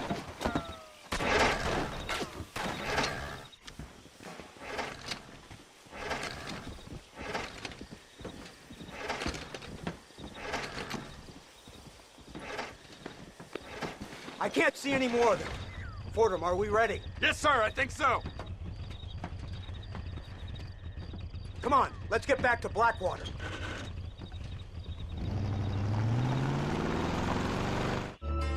So, this is the office of an anthropologist named McDougal. He was thrown out of Yale for degeneracy. We should tell you something. Indeed, but he's been helping us deal with the natives in this area. They see him and they presume we're all idiot academics. Huh? Give me a hand here, Marston. Ah, Mr. Ross. Mr. Fordham? Good day. Good day. What on earth's going on here? Kid got shot in the leg. Beat up pretty good. We'll send a doctor. Now, McDougal, we need information from this fellow about Dutch Vanderland. Can you see what you can find out for us? Do my best, sir. Make sure you do. Professor McDougal has been a good friend of the U.S. government, Mr. Marston, just like you. Why don't you see if you can help him in his study of the native problem in this county? That's a good fellow. Incredible. Simply incredible. Hello, Professor. Oh, hello, sir. Oh, Mr. Marston, sir. Good day, good day. How are you? Well, my family's health and well-being are being threatened by some unscrupulous government agents, and my own hard-won freedom is under duress. But these problems aside, I suppose I'm fair. Yes, the problems of civilizing nomads. Tell me, sir, are you from Norse stock? Not as far as I know. I was raised in an orphanage. My father was Scottish. Unfortunate. You'd make an interesting case for my theory of natural population characteristics. Really? Well, yes, a white man, obviously, but with a savage spirit. Trust me, sir, I mean savage in the best possible sense. Natural nobility, but also simple, pure. I've been looking at some blood samples through my microscope, and you know what? No. Well, of course you don't. It's a remarkable breakthrough. I've been looking at the blood of both natives and white men of corresponding height, weight, and age, and you know what? Again, no. They're exactly the same. It's remarkable. It completely refutes my last book. But I'll tell you what, sir. This sabbatical in the field may have been somewhat forced upon me by circumstance, but my scholarship has benefited enormously. Would you like to partake of a syringe of cocaine? I've quite enough for two. Not right this minute, no. So it's a remarkable drug. It entirely restores the ego. It takes one back to a primal state. It helps my thinking enormously. Nastas, come on. Come in, sir. Would you like to take off your slippers? Or skin a rabbit? I know we cannot see the stars, but still my heart is pure, and we meet as equals. These savages must be spoken to simply in metaphors. No, sir. I grew up on a reservation and attended school. Oh, lovely. But I can show you what you want to see. I know where the group of bandits you seek are hiding. Both of you. Vanderlyn has attracted a following of young men on the reservation. They are turning to bad things. The savage heart cannot be conventionally civilized. I was right all along. Where's Dutch Vanderlyn based? In the hills, in Cochene. Let's go. I know a way there that is not guarded. Marvelous. It's simply marvelous.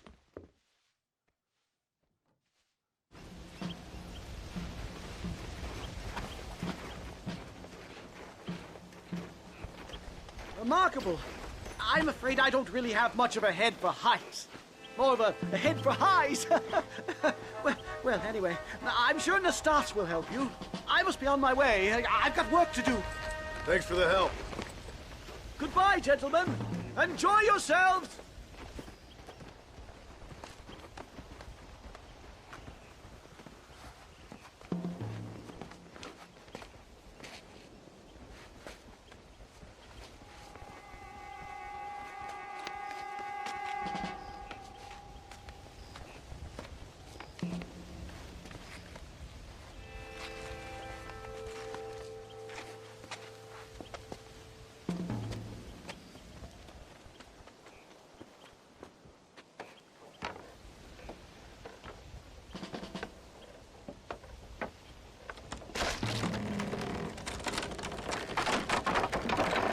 Sam! See if you can find another route, Mr. Marston. I will have a look around.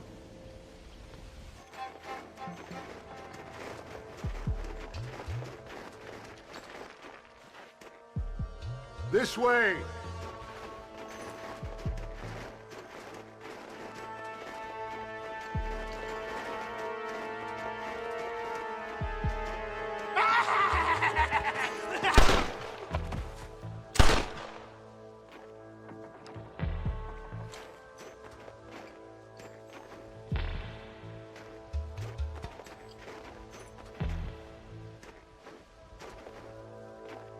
I'm hurt pretty bad.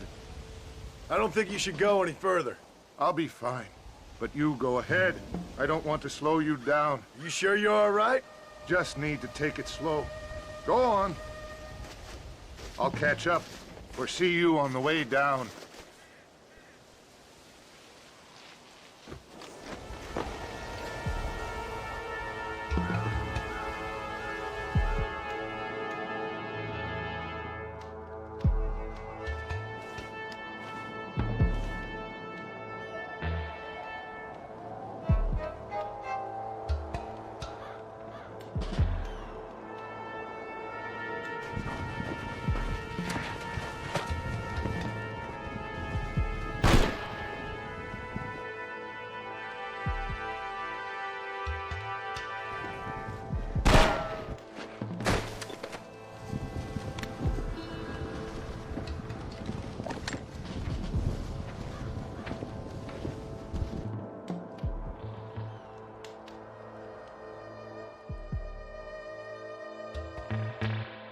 Mr. Marston? Mr. Marston! Mr. Marston! Here you go, Mr. Marston. Put that stuff away. You banged your head. Nastas and I carried you down. Nastas heard the shots and he hurried up to rescue you, and he carried you down. I improvised an escape plan. I'm more of a planner than a man of action. Thank you, gentlemen. Friends of mine are with Vanderland. We must try to reason with them, sir. Vanderland's gang contains several natives. We must meet with them and try to save them from disaster. My people have already endured many disasters. Before, this was all our land. And now we have brought you civilization. Well, sure, it hasn't been easy, but it hasn't been easy for anyone, Nastas. Why, I knew a man in Yale whose father once shot 18 natives in one afternoon out in Wyoming. Oh, the man was quite traumatized. He took to lying with choir boys. For a wise man, you are a very stupid man, mister. Gentlemen, I'm gonna leave you to figure out right from wrong. You are simple-minded, sir. Thus, I do not blame you for not understanding reason. Then again...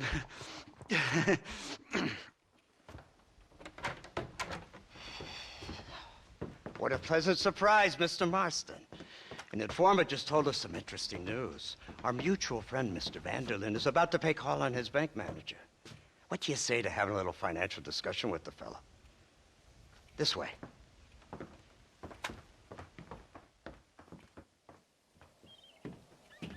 Let's get up on the roof. We'll have a clear shot at them from there.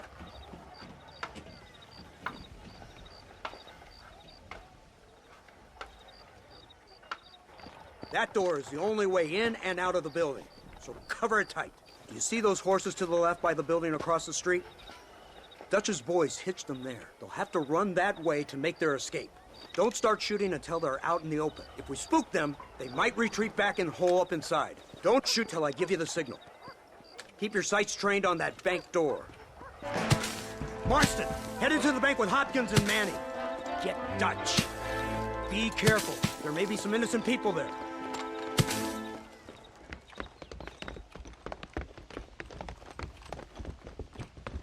We can take them!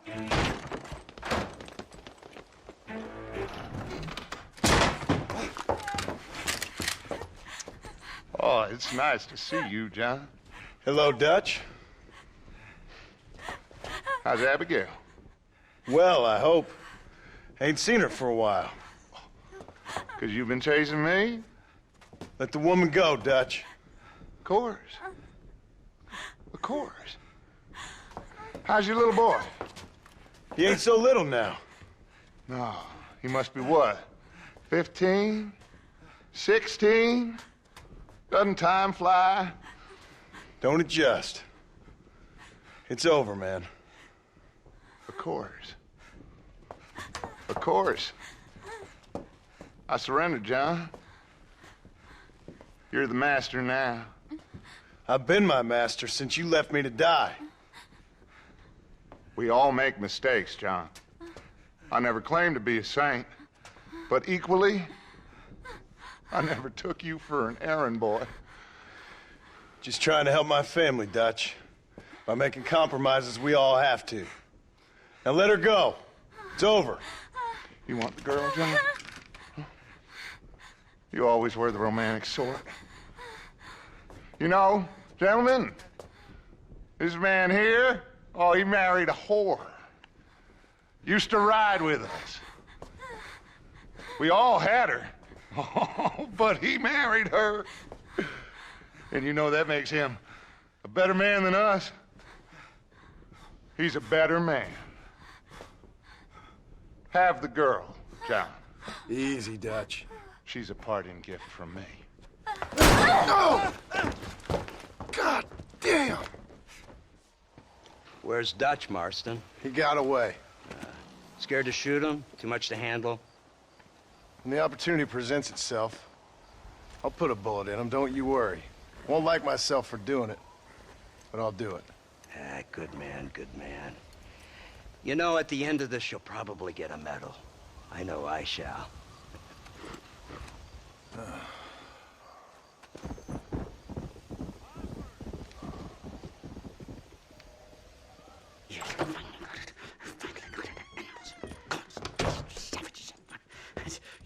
Marston, sir, it's good to see you, old bean. Good to see you. And you too, Professor. Forgive me, I am in a state of remarkable agitation, partly due to standard narcotic impulses, but also due to the fact that I have finally solved the riddle that has tormented my mind these past 8 years. What's that? The nature of the savage soul. What makes some societies great, like ours, and others, not worse. I would never use a pejorative such as worse, but lesser. Meaning? What makes these beings less human than us? Closer to beast on the continuum between animal and God. You know, I argued with Fortescue at Yale about this. It caused a minor scandal. But I shall be proven right, sir. I shall. Mark my words. I shall show them all what civilization is all about. The redskins and the nubs at Yale. Come, sir. I have a way to sate both our desires. I will bring you, Vanderlinde and me, the evidence of savages reverting to type. Come, sir.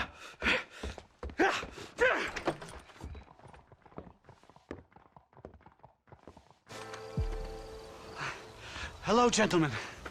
We come in peace. Those words mean nothing coming from people like you. Look at what you've done to us. Look at us! We live like animals, scrabbling in the dirt. Well, violence isn't the answer. Maybe you live in a different America than we. Men like Vanderlinde will lead you to disaster. I think we've already experienced disaster. The likes which you could only imagine. Put your hands up! We come in peace! Do as he says, Marston. You call this a meeting? Give me your damn weaponry. This is not what we agreed to. You shut your mouth, you treacherous snake! Holy shit! Damn it, Dutch! Professor, get down now!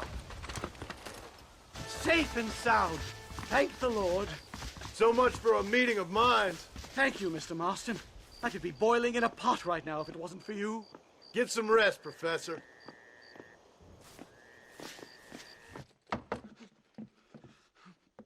Professor! Oh, it's you, dear boy. Come in, and shut the door. What's going on? You leaving? Yes, sir. Yes, I am, sir. You know the thing that is vital, without which scholarship cannot proceed, sir? No, I don't. Not having a bullet in your flipping neck, sir.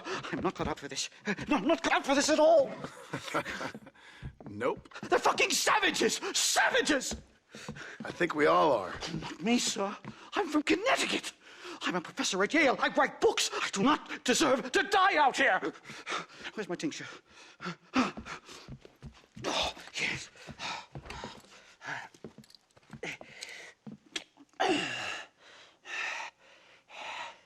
You okay, Professor? Oh, dandy, sir. Just dandy. Oh, great heavens above! Is that you, John? Hello, Dutch. I think that's what they call two for the price of one out here in this wonderful place. Maybe so, Dutch.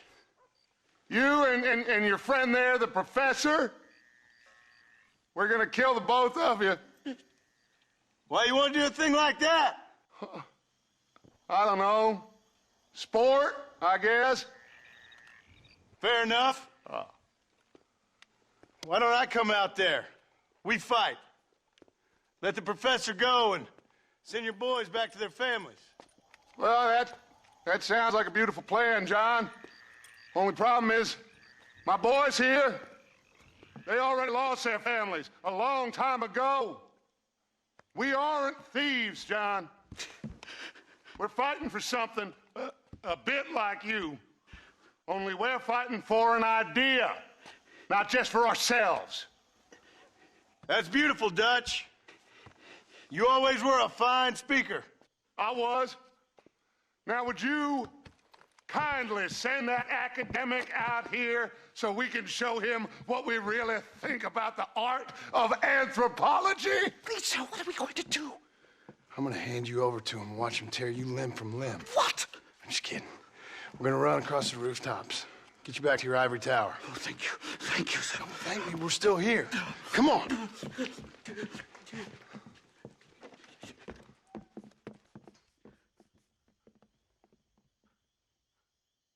Oh.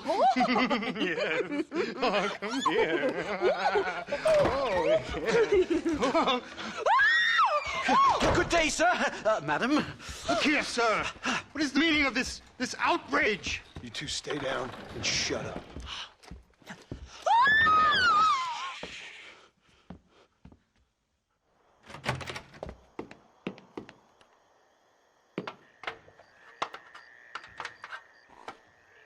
Come on! We can get to the roof this way! My research is complete! Much as I thought. There's no civilizing this savage land. I could have told you that for nothing. Ah, but they'll give me a prize in New Haven for this. Well, they bloody better.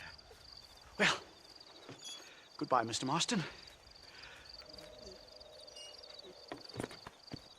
Best of luck, dear friend.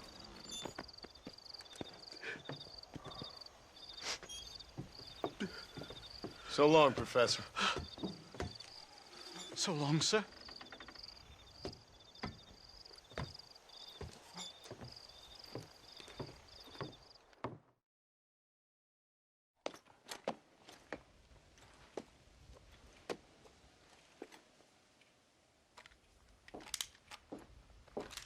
What do you want, Marston? My family. I've done what you asked.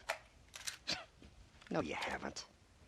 This is the land of opportunity, and I gave you the opportunity to save your family, and you failed. How could I possibly reward you? Marston, you're a public menace. We should have had you killed. I wish you had. But since you didn't, where's my family? Oh, spare me the noble savage fall on the sword tripe, will you, old boy? It's nauseating. You don't wish to be dead. You're an insignificant creature desperately clinging on to life like the rest of the scum in this town. Yeah, I know it's tough. You like Dutch. He's a charming fellow. He makes sense. He's like one of those nature writers from back east. Only he takes things a tiny little step too far. Rather than just loving the flowers and the animals and the harmony between man and beast, he shoots people in the head for money and disagreeing with them. He's a goddamn killer. Now,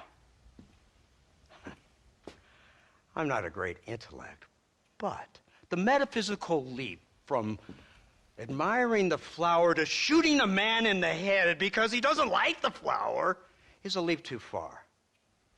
So, I know it's easy. You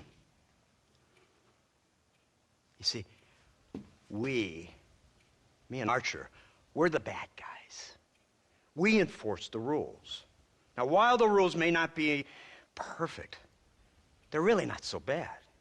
Exactly. What's the alternative? Yeah. See, I'll tell you what the alternative is. It's not complicated. It's about one man and his gun versus another man. Sure, civilization may be dull, but the alternative, Mr. Marston, is hell. And the way you enforce this civilization, this freedom for men to like or not like flowers, or whatever in God's name you were just talking about, is to kidnap a man's wife and son? Well, I know there's contradictions. I'm not going to lie to you. Yeah, as I said, I'm not a great intellect. Now, after the debacle with the army and the bank, we have to put Mr. Vanderlyn to rest ourselves. Will you help us? Do I have any choice? Now that you mention it, no. Then what was that pretty speech in aid of? I don't rightly know, but it sure felt good saying it. Shall we, Mr. Marston? Let's go.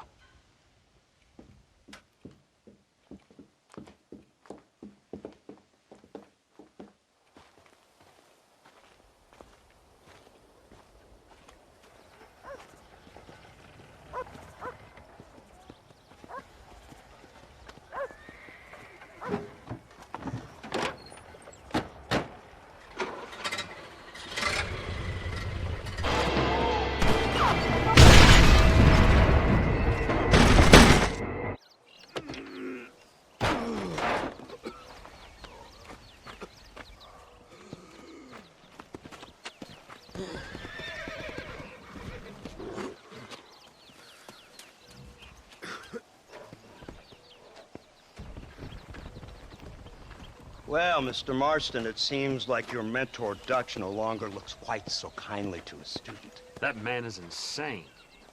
So it seems. I think we need to get him before sundown. As you say, Captain. Otherwise, he'll be gone again. And what if I say no? Now, before I shoot you myself, let me just point out the obvious. The one person we have left that can appeal to Mr. Vanderlyn is the last person we know who knows him. Your wife. That won't be necessary.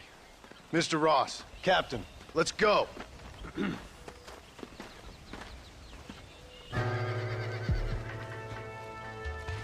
You, blow that gate open. Move, soldier.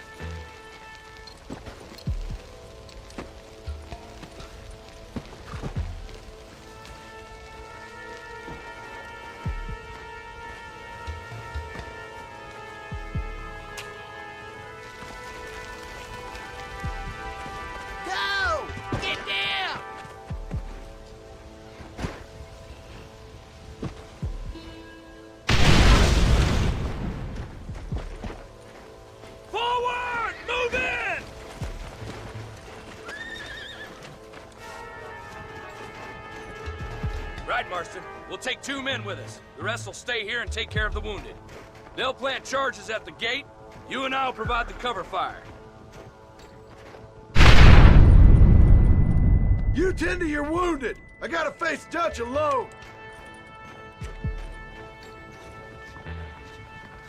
Looks like it's me and you, John.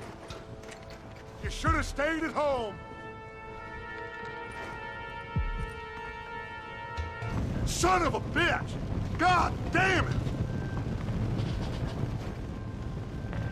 You'll never take me alive, John.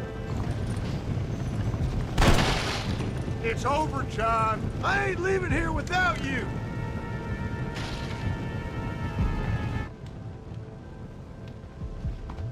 You're just like me, John. You can't change who you are. You can't erase the past, John. Killing me, it won't make it go away. I'm in a bad place here.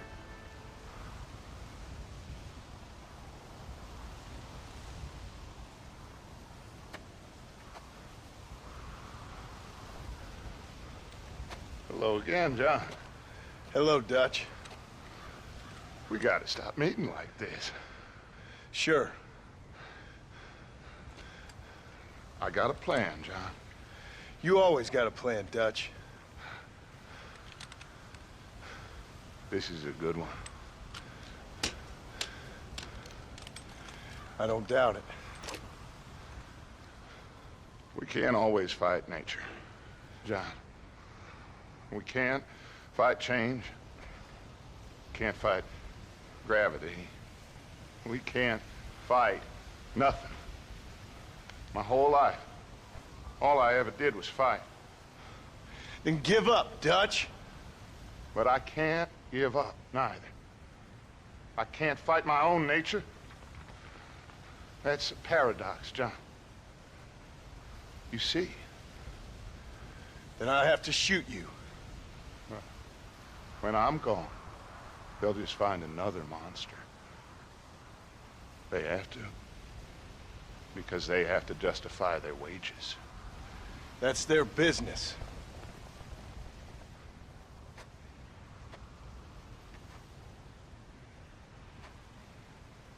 Our time has passed, John.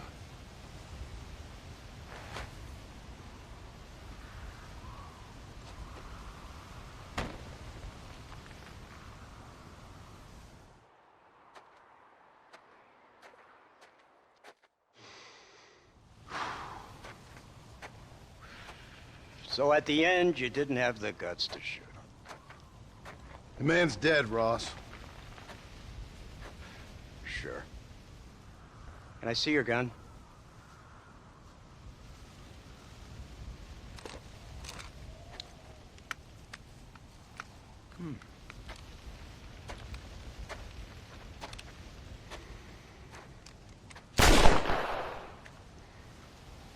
Oh, trust me. It looks better in the report that way.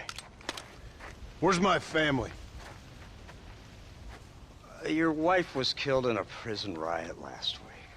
So, I'm only joking, dear boy. They were sent back to that Scrabble ranch of yours in Beecher's Hope.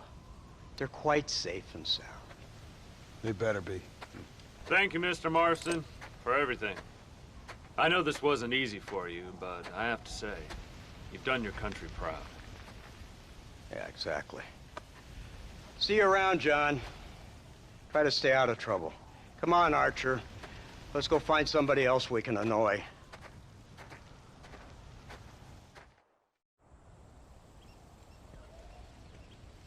Abigail!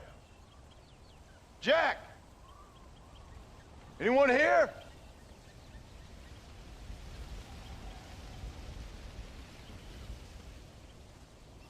Anyone home?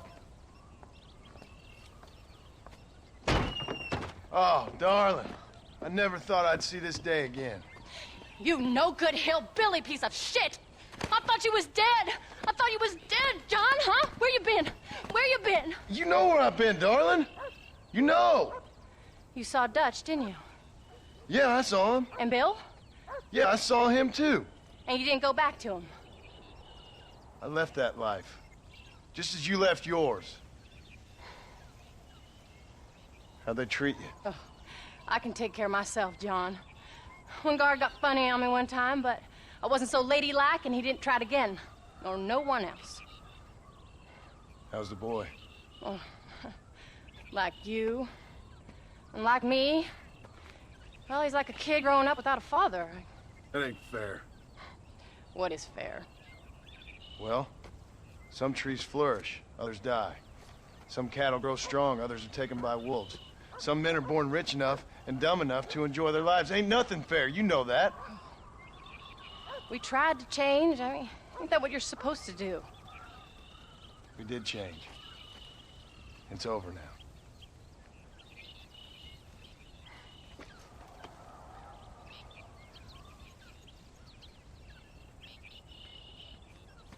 Jack! Jack, come here, boy. Hello, sir. Come here. How you been? Coyotes ate all the chickens and poachers took the cattle. I tried, Father. I tried. I know you did, son. I know. And don't you go blaming me, boy. Don't you go blaming me. I ain't blaming no one, old man, but since you're still alive, there's 4 mouths to feed. And no cattle. That's a nice way to greet somebody. Why don't I get a warm and tender embrace? Consider the fact I ain't put a bullet in your embrace, old man. You were supposed to look after the place. I did. Well, I did my best. Thing is, there was too many of them. I thought you was dead. I wasn't drinking. Hold your excuses until you figured out which one to use. Jack, go get your bags packed, boy. We got work to do. We leave in the morning. Go on. Yes, sir. Where are you going?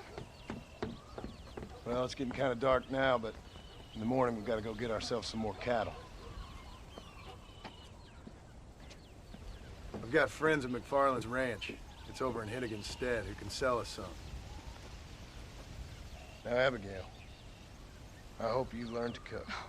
Yes. Didn't I say, rather than some prison, they actually kept me incarcerated in a cooking school for young ladies.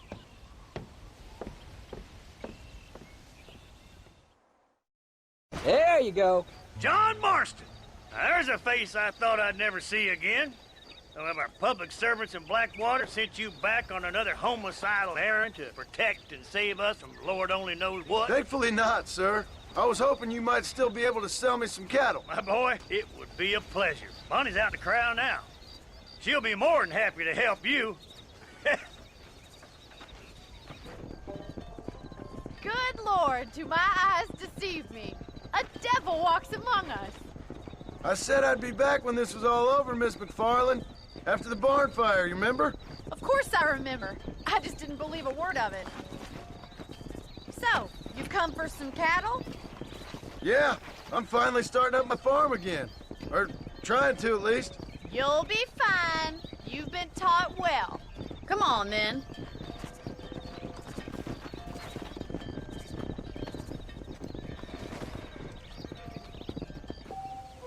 Did a good job, son. Nice shooting. Thanks, Pa. Make a rancher of you yet.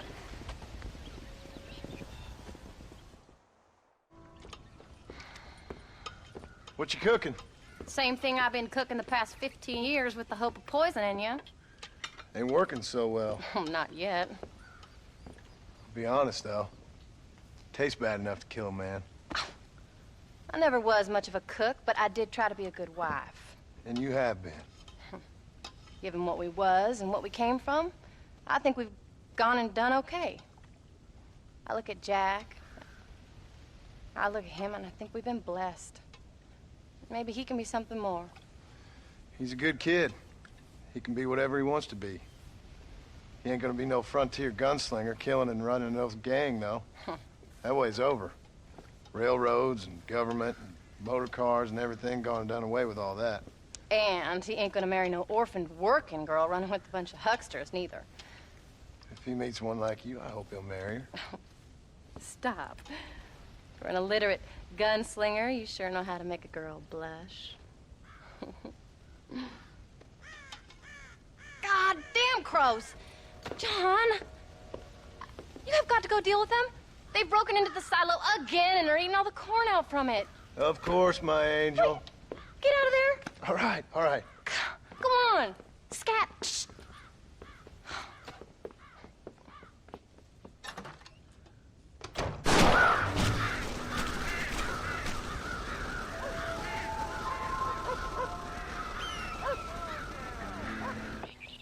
John, we got a telegram from some lady friend of yours, a Bonnie something or other.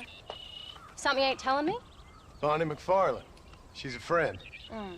Saved my life when I went after Bill and nearly got myself killed again. Oh, now you two's in the habit of sending each other letters. How very nice. It weren't nothing like that. What's it say? I don't know. I can't. Well, you know I can't read. Give it here. You read that thing out loud? I ain't hiding nothing. Dear Mr. Marston, stop. Need corn sacks. Stop. Emergency. Stop. Weevils and moths ate entire county supply. Stop. Can you help? Not exactly the most romantic request now, is it? I guess not. She saved your life, you say? Yes, ma'am. Well, then you're gonna have to help her and her family out. We've got a plentiful supply of corn sacks over near the silo. About the one thing Uncle didn't manage to have stolen while we was gone. Okay. Hurry back, John. And John, what's she like? You know. A little bit like you, I guess. She's a woman in a man's world.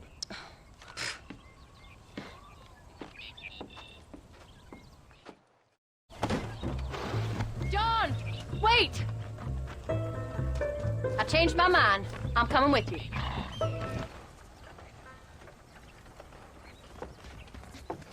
You came. Thank you so much. We lost the entire harvest. Miss McFarland, I'd like you to meet my wife, Abigail. Oh, ain't you quite the gentleman all of a sudden? It's a pleasure to meet you, Mrs. Marston. Likewise. Thank you for saving my husband's life. And for teaching the miserable goat some manners, among other things. I didn't teach him anything. I know better than to try to change a man. You should meet my father. Oh, people can change, Miss McFarland. John and I have to believe that more than anybody. This is a decent first harvest for you, John. You should be proud. That's good land you got there. How are you feeling, Mrs. Marston? From what your husband told me, it must have been awful for you. I've been through worse, and I knew he'd be back before too long. He can't cook a meal to save his life.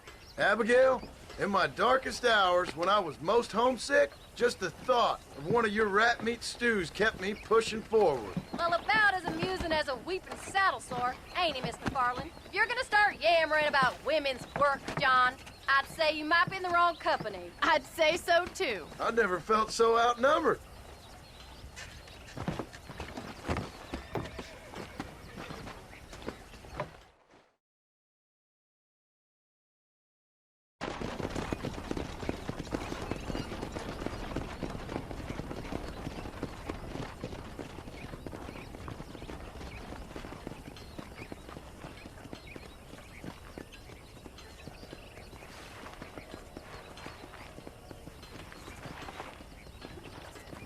Ma'am?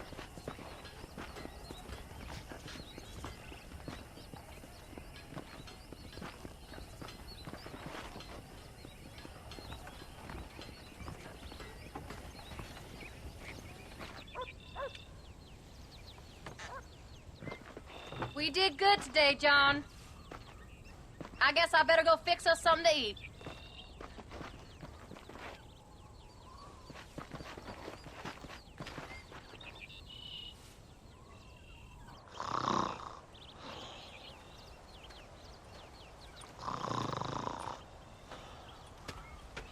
Get up, old man. I am up. Get up! Oh. There, I'm up. Well, thank the good Lord you're back. Nothing worse for an old man than sleeping in the warm afternoon sun. You want a long sleep, Uncle? That can be arranged. It'll cost me less than food. You always was a hard and nasty man, John Marston. You always was a useless, conniving thief. And where's them cattle? Did you take them to pasture? It's coming around to that. When exactly? It's easy to pick on the elderly. It's easy, but it ain't dignified. Come on, old man. We'll do this together.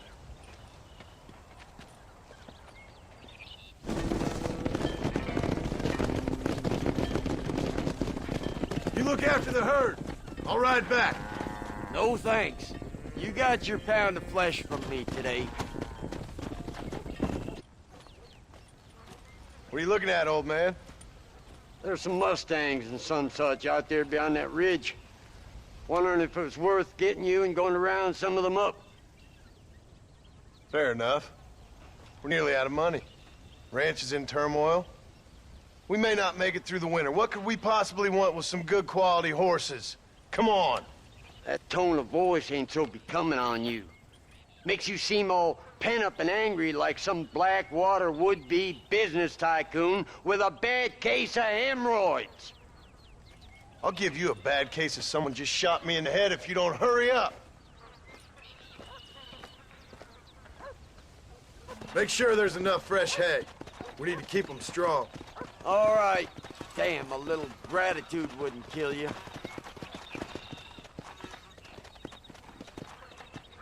Not a bad day's work.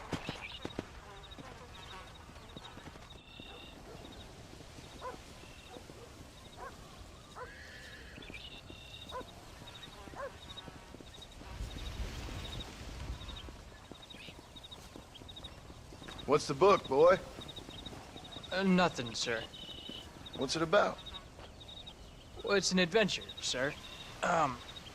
Set out in the West, and it tells this amazing story of how people killed the savage Redskins, and how this man, this brave man, hunts the man who killed his father. I'm glad you're enjoying it. Talking of adventure, how'd you like to learn to track elk? Really big ones in the valley this time of year. We could use the meat. Well, I know you'd rather read your adventures. Trust me, this can be very enjoyable in its own way. I suppose maybe it's a little less dramatic. So, let's go, come on. You may get to see me get gored by some massive wild beast. Then you can write a story about that. Very funny, Paul. I've forgotten how funny you was. Grab your things.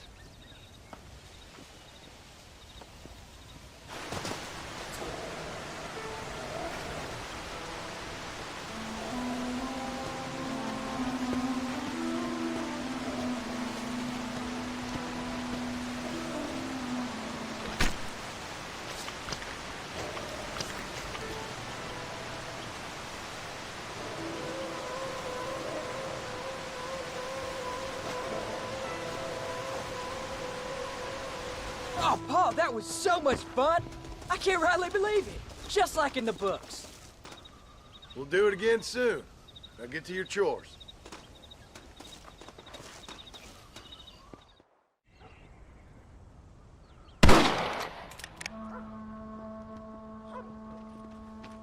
You're tensing up. I'm not. You are. Your back's tense and it's making the rifle jump. You're holding it wrong. Here, let me show you. I don't need you to show me, Paul. I guess not. Don't show me and you'll just run off again or something. It's better I teach myself. I ain't going nowhere. Whatever you say, Paul. Don't be like that. Sorry.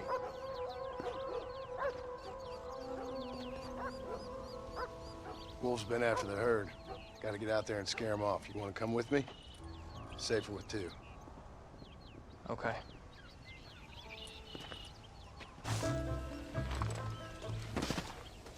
You're turned into a decent hunter, son. But try to stay out of trouble.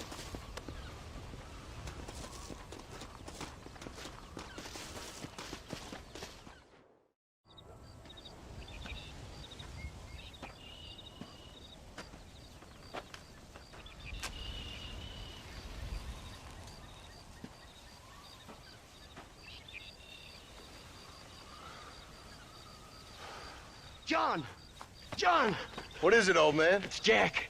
The kid. The kid. Well, I just saw him out in the valley. Seems your tales of hunting got the better of him. He said he was going up to the pass, track down that grizzly that's been seen up there.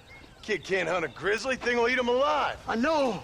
I tried to stop him. But you're worthless as a lawyer at a lynching. Damn you, old man. This is my son. Anything happens to him, you'll wish it was you that bear attacked.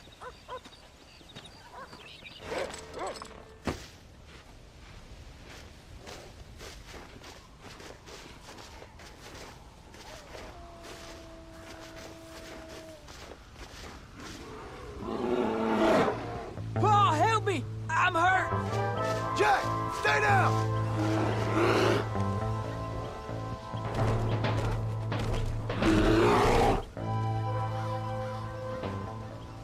What the hell were you thinking going off on your own? You're just a boy. No, I'm not! I can skin an elk, break horses. Come on, let's get you home.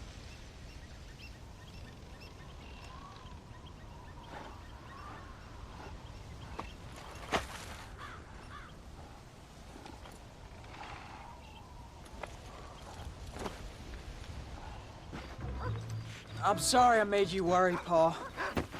Don't be too eager to grow up, son. Ain't as much fun as it looks. When you're ready to hunt bears, I'll take you.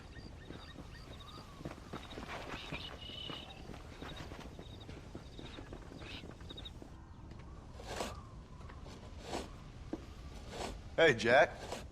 Hey, Paul. Need a hand with that? No, sir, I got it. Looks like you have. You know, you're real good with them tools. Thank you, Paul. You'll make this land real nice one day. Me and your mother will do our part. By the time your turn comes, hell, this could be the nicest farm in the county. Maybe, Paul.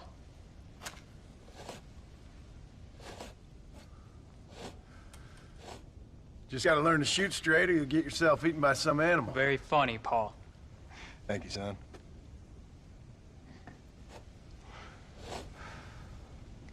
Soon it'll be quail season. We should have some fun then. Is there anything you don't like shooting, Paul? Well, I ain't met the thing yet, but as soon as I do, I'll let you know. You can even put it in one of them books you read. Yeah, maybe I'll do that. The day John Marston stops shooting. Now, I ain't no literary man, but I don't think that'll sell. People like shooting in them things. I think you may be right there, Paul. So, you ever hear talk about them machines that can make a man fly? Well, sure, Paul. Everybody knows about that. You know they're going to be bringing one of those machines around the country next year for a demonstration? One of them machines can turn men into angels. One of them machines can turn men into angels. John, come here. John, come here, quick. Take a look at that. Jack, go into the house, lock all the doors. Whatever happens, don't come outside. You hear me? Whatever happens. Okay. Come here, son. Whatever happens, keep the doors locked and your mother inside. Promise me, son. Promise me. Who is it, Paul? It's just some old friends. Me and Uncle take care of it. And you go inside and you keep the doors and the windows locked. I hear you. Then run! Yeah, run, boy. Well, old man, looks like things is about to get settled once and for all. So it seems. What are we gonna do now? What's wrong? What's happened? Stay inside, you hear? Like I said, there'll be more coming. Oh, man, you attacked him again! Uncle! Are you alright? Damn it! I've been hit. Hang in there, Uncle! I'm gonna get you out of here safe! Ain't time, John. I ain't gonna make it off this porch anyhow. You take Jack and Abby. Take them and... Don't worry about me. Let's get him out of here. No! Uncle, please! Oh my God! They killed him! Come on, son! Ain't nothing we can do for him now!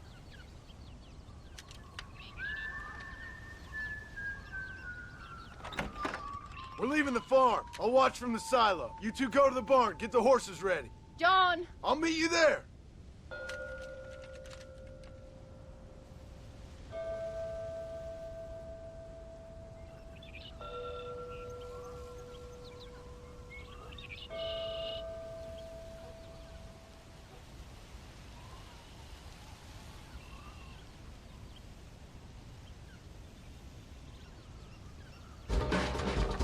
Hey, come on. Now listen. Jack, darling, get on this horse. Get out of here. Go find a place to hide. You're coming with us, Paul. I'll catch up. You keep riding and don't look back. And don't be worrying about me, you hear?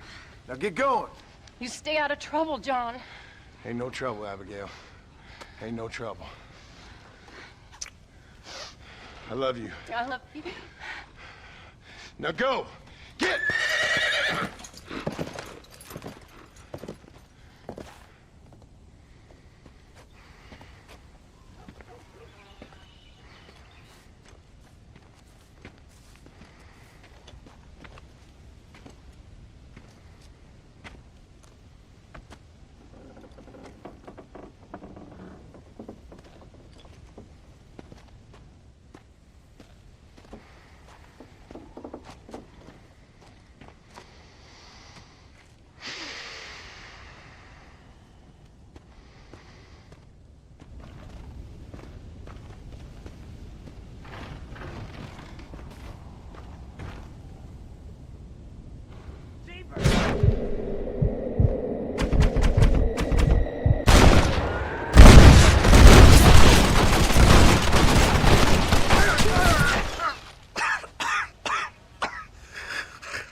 you hear that?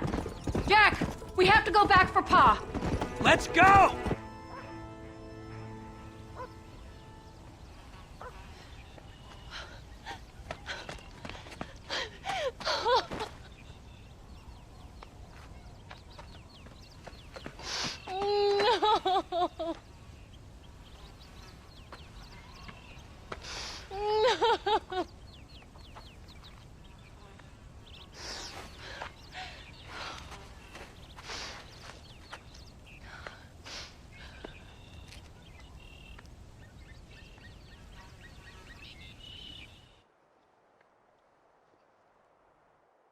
Oh, bury me not on the lone prairie where the coyotes wail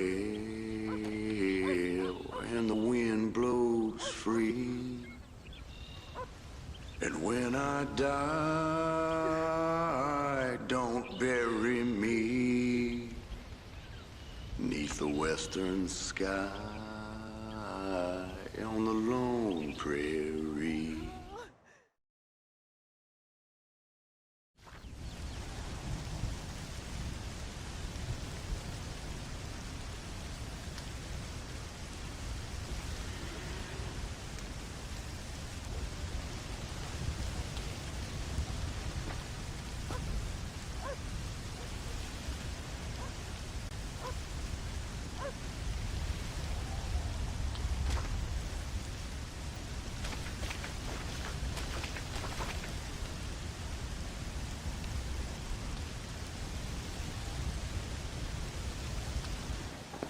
Hello, sir.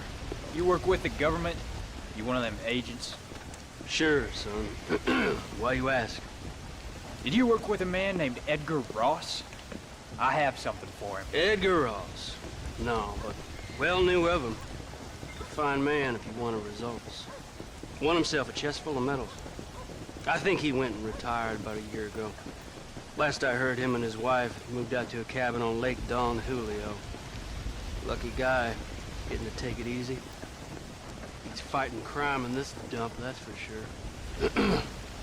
Thank you for the information, mister. Excuse me, ma'am. Hello, young man. Hi. What are you doing out here? Are you out visiting the lake with your family? No, ma'am. I was looking to deliver a letter to Edgar Ross. Oh, that husband of mine. That bureau just won't get its talons out of him, even though he's retired. Edgar gave them some of the best years of his life. They ought to let him retire in peace. They'll not rest till they've killed him with worry, and he's such a sensitive man. I'm sorry, I shouldn't get so angry. I don't suppose any of this is your fault. There's no need to worry about him nowadays. Well, where is he? He and his brother Philip went hunting on the south side of the San Luis River. Be careful crossing over. They were saying it was dangerous. I sure will, ma'am. And don't worry about a thing. I'm sure your husband will be just fine.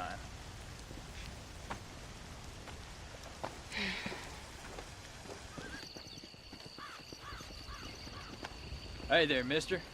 How's the hunting? Oh, pretty good, son. Got me a few rabbits, coyote, elk. Still looking for some trophies for the parlor. I've got a letter here for Edgar Ross. You know him? I heard he was down in these parts with his wife. I know him as my brother. Gone down river, duck hunt. Must be a pretty important letter to have come all this way. Oh, yes, sir. Real important. I'll be on my way home as soon as I deliver this message. You best be off then. Just don't get on his bad side. He's got a filthy temper. Excuse me. You Edgar Ross? Do I know you? Forgive me for startling you, sir. I have a message for you. My name is Jack Marston. You knew my father.